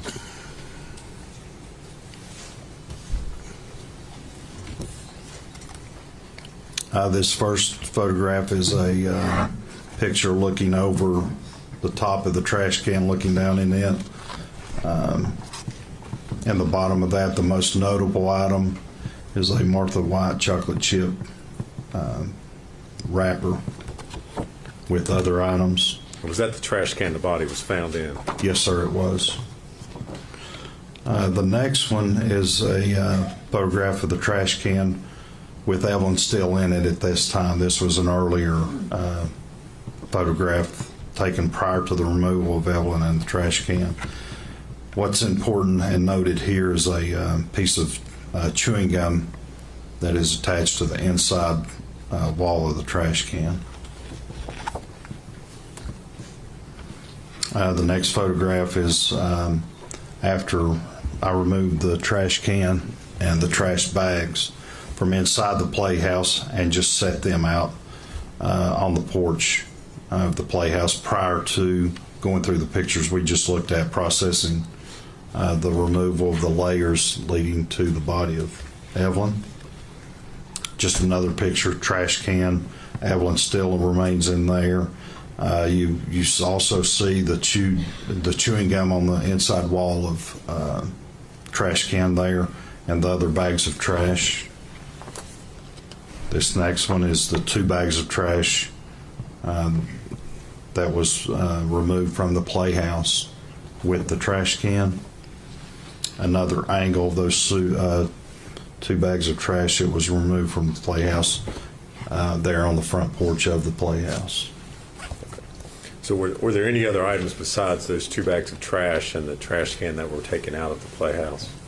Not that I recall. It was all the trash bags and what remaining contents of the trash can. Okay. The 6 photos that you've just described and identified, do they true and accurately depict those items as you found them on March the 6th, 2020? Yes, sir, they do. Judge, we would move to introduce those, I believe it's exhibits 39 through 44. Go, Judge. Before exhibits 39 through 44. I believe none of these pictures, even if shown, would have the child's body displayed in it. Well, cut away if it is. If an update from Thurston, Washington, the jury still is deliberating. They have not reached a verdict. They will be returning this morning to continue deliberations. We'll try to keep an eye out for that.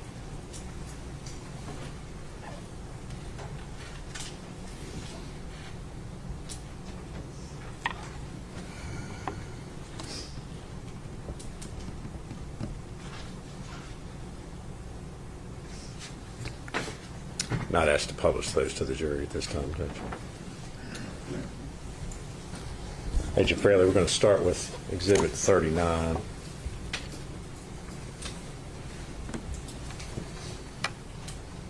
Yes, sir. Again, top view looking down into the trash can. And like I said, the most notable thing that's descriptive is a Martha White chocolate chip cookie bag. All right. Anything else in the trash can besides that on the bottom? Is that? I mean, there's. Is that what was found when you removed the trash bag? Yeah, so once we removed the body of the trash bag that contained the body, this was in the bottom of that.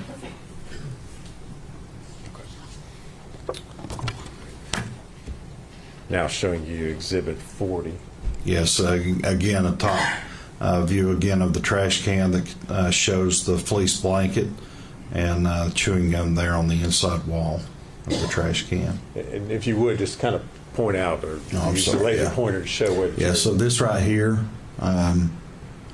it's a piece of chewing gum that was removed, collected as evidence, and sent to our crime lab. And again, there's that fleece blanket that we've been going through earlier. All right. So that was taken before the body was removed from the. Yes, sir. Now showing you Exhibit 41. Again, this was prior to processing. This was just simply removing those items. That includes the trash can and these 2 trash bags from inside the playhouse. That's prior to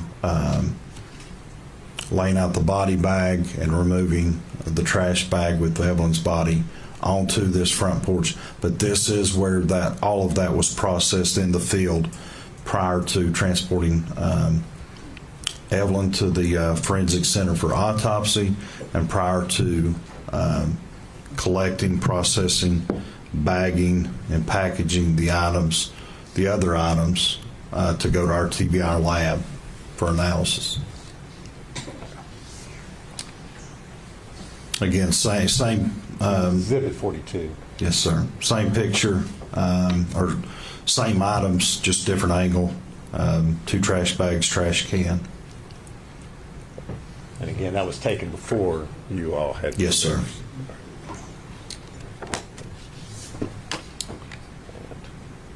Exhibit 43. Just the 2 trash bags with the trash can out of the view of this particular photograph. And finally, Exhibit 44.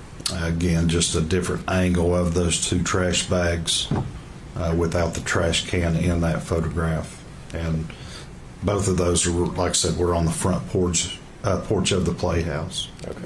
And those two trash bags, you all, when I say you all, I mean law enforcement took them and inventoried what was in there. Yes, sir. Later on, is that correct? Yes, and any evidence that was collected that we believe to be probative was sent to our lab for examination.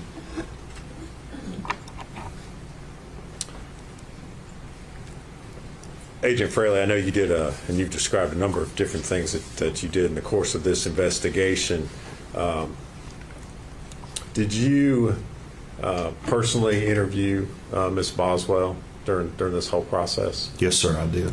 And in the course of your interviews with her, at some point in time, did she make a statement to you in which she finally admitted that Evelyn, in fact, was not missing, but was, in fact, dead?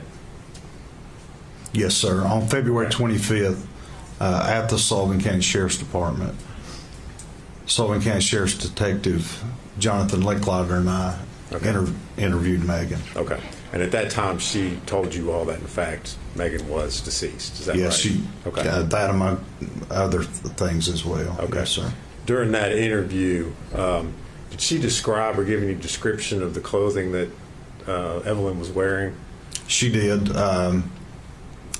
Described a purple fleece onesie with penguins on it that she was clothed in. Okay. Did you describe anything else that was with the body or with Evelyn? Yes, she had stated she had wrapped her in a dark fleece blanket.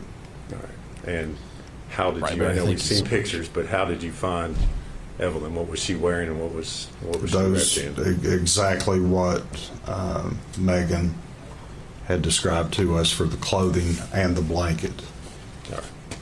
Thank you, Agent Fraley. If you would answer any questions, Mr. Scott or Mr. Boswell. The jury's lunch is here, so we'll be back about 1:15. So, ladies and gentlemen, I'm going to have you go with. So it's going to be about an hour and 15 lunch. We've got a better picture to show if there are any more graphic photos. And it's this one right here of Evelyn.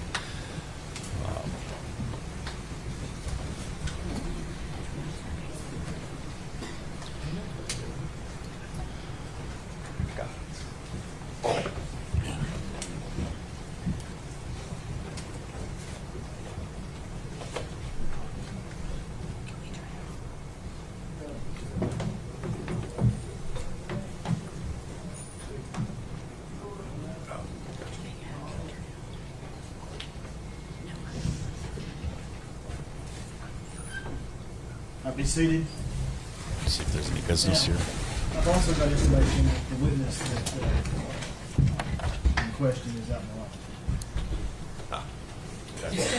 Do you want me to bring him in and give him a bond? Otherwise, he'll be in custody of the sheriff.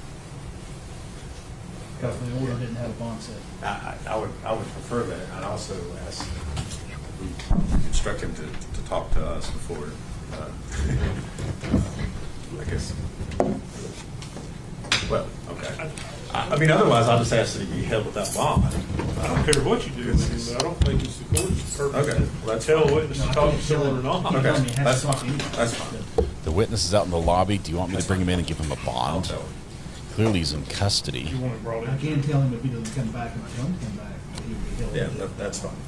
And Yeah, bring him in. Bring him in. You want me to step down, Your Honor? Yeah. To provide this for him? Yes, sir. The next witness might be compelled to be here.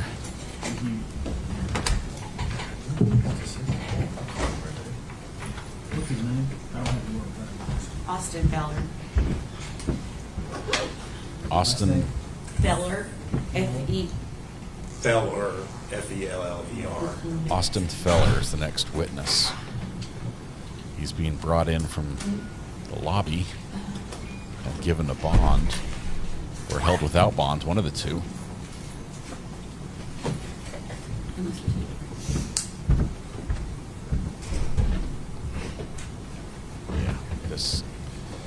This has so much of Casey Anthony and Harmony Montgomery, and sadly so many other cases.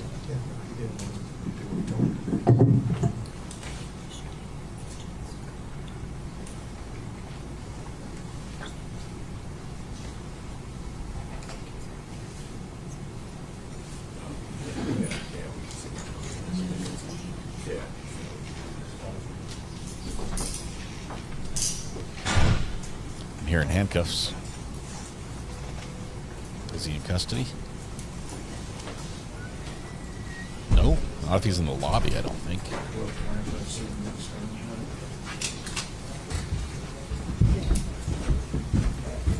This one? Up there. Mr. Keller? Yes, sir. You were served with a subpoena to come to court Monday, and you didn't come, which is why we're here today with you in custody. I'm going to set a $500 secure bond. You can make that through a bond company. You are a material witness in this case. What happens if you don't come back to court after you make that bond, and you are now instructed by this court that you will appear at this court no later than 9 a.m. every day except Sunday, and that includes Saturday, until you are either called as a witness or released as a witness. Do you understand that? Yes, Your Honor. If you fail to do that, and we have to come find you again, you'll be held in custody of the sheriff with no bond until the case is over. And that could take us about 3 weeks. That way we know where you are. Yes, Your Honor. All right. You need to be here back at 1:15 if you make that bond. Yes, sir. So Mr. Feller was ordered to appear yesterday by subpoena and did not. He did not appear, so he's... So now he's got a bond, a $500 bond. All right, we'll be back at 1:15. Whoa. Stamps and receipt. I don't know why he didn't show. He might have, a car might have broken down. He might have a million different things that went wrong.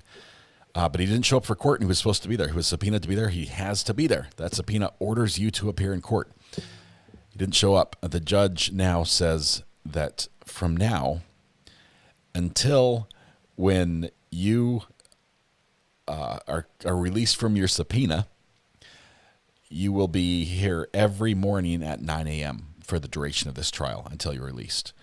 And you're going to be back here at 1:15. It sounds like he's probably going to be the next witness. I don't think he's going to be like losing his job over, having to sit in court all day, every day, and when he's not needed as a witness. But it sounds like he will be the next witness. $500 bond. So $50 to the bond agent. That's basically the fine. He doesn't get that part back. As long as he shows up, he should get the, they'll make the bond. It's not going to be huge out of pocket for him. But, whoa. This judge is not messing around. He's already threatened to throw any photographer in jail that has a flash. Anyone on the media. If there's a light. Now, the video camera can have a light too. A lot of cameras, like the one I have over my shoulder right here, has a little red light on top of it. That's not allowed in court. You can't have an indicator, they call it a tally light, to show that the camera is live and recording. Any of those, they have to be taped over or they have to be turned off in court. So check your equipment, media folks. This judge is not messing around, and he's not afraid to throw you in jail for a week and a half. So a little gaffer tape would solve everything. I like how the judge runs his courtroom. This has been terrible to sit through and hear the description and see photographs of how Evelyn was found. Let's see. Okay. We get a little bit of break. Before we go on a break, I want to pop in and just show you that down in Florida, verdict clock approaching 8 hours according to Law and Crime on the verdict timer, and the jury's still not reaching a verdict in the Collin Griffiths case. Up in Washington, Thurston County, Washington, we believe the jury is now deliberating again. They've been called back. They were supposed to be a one-day trial with a quick deliberation and a verdict. They're not yet to the point where they've reached a verdict, although They tried yesterday, and if you missed that, you might want to go back and watch the last stream we did yesterday, late at night. It was plus 12 hours of streaming yesterday. It was a little bit crazy, so I might have been a little bit delirious from lack of sleep. But the jury came back with a verdict. The judge read the verdict in this little tiny court. We're talking about a little court in Washington about a bus, a rider on a bus that wouldn't get off when the bus driver didn't like them and said, get off. A crazy little trial. It went for hours with only 2 witnesses. It was a little bizarre. It has weird things in it. Weird things like the defendant forgot who his attorney was and things like that. There were funny moments. There were lighthearted moments. There were some sad moments as well. But the jury comes back with a not guilty verdict. The judge reads it in court, goes to poll the jury, and says, "Madam foreperson, is this your verdict?" And she's like, "My verdict? No." The group voted and not guilty won, but I was guilty. Yeah, that's not how it works. Unanimous means something different than that. So Kurt also on Uncivil Law, he did a little hot take on this last night as well. You could watch that as well. So that jury is still deliberating. The bigger issue to me is that the jury, the juror foreperson in that little trial told the judge, I didn't realize we had to be unanimous. The clerk told me that if we were split, say 4-2, we just go with the majority. The clerk told me.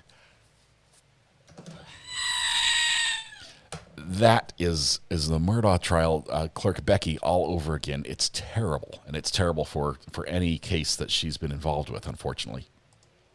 Heather B., welcome to the gallery, member for 11 months. You're about to get a new Kohler courthouse next month.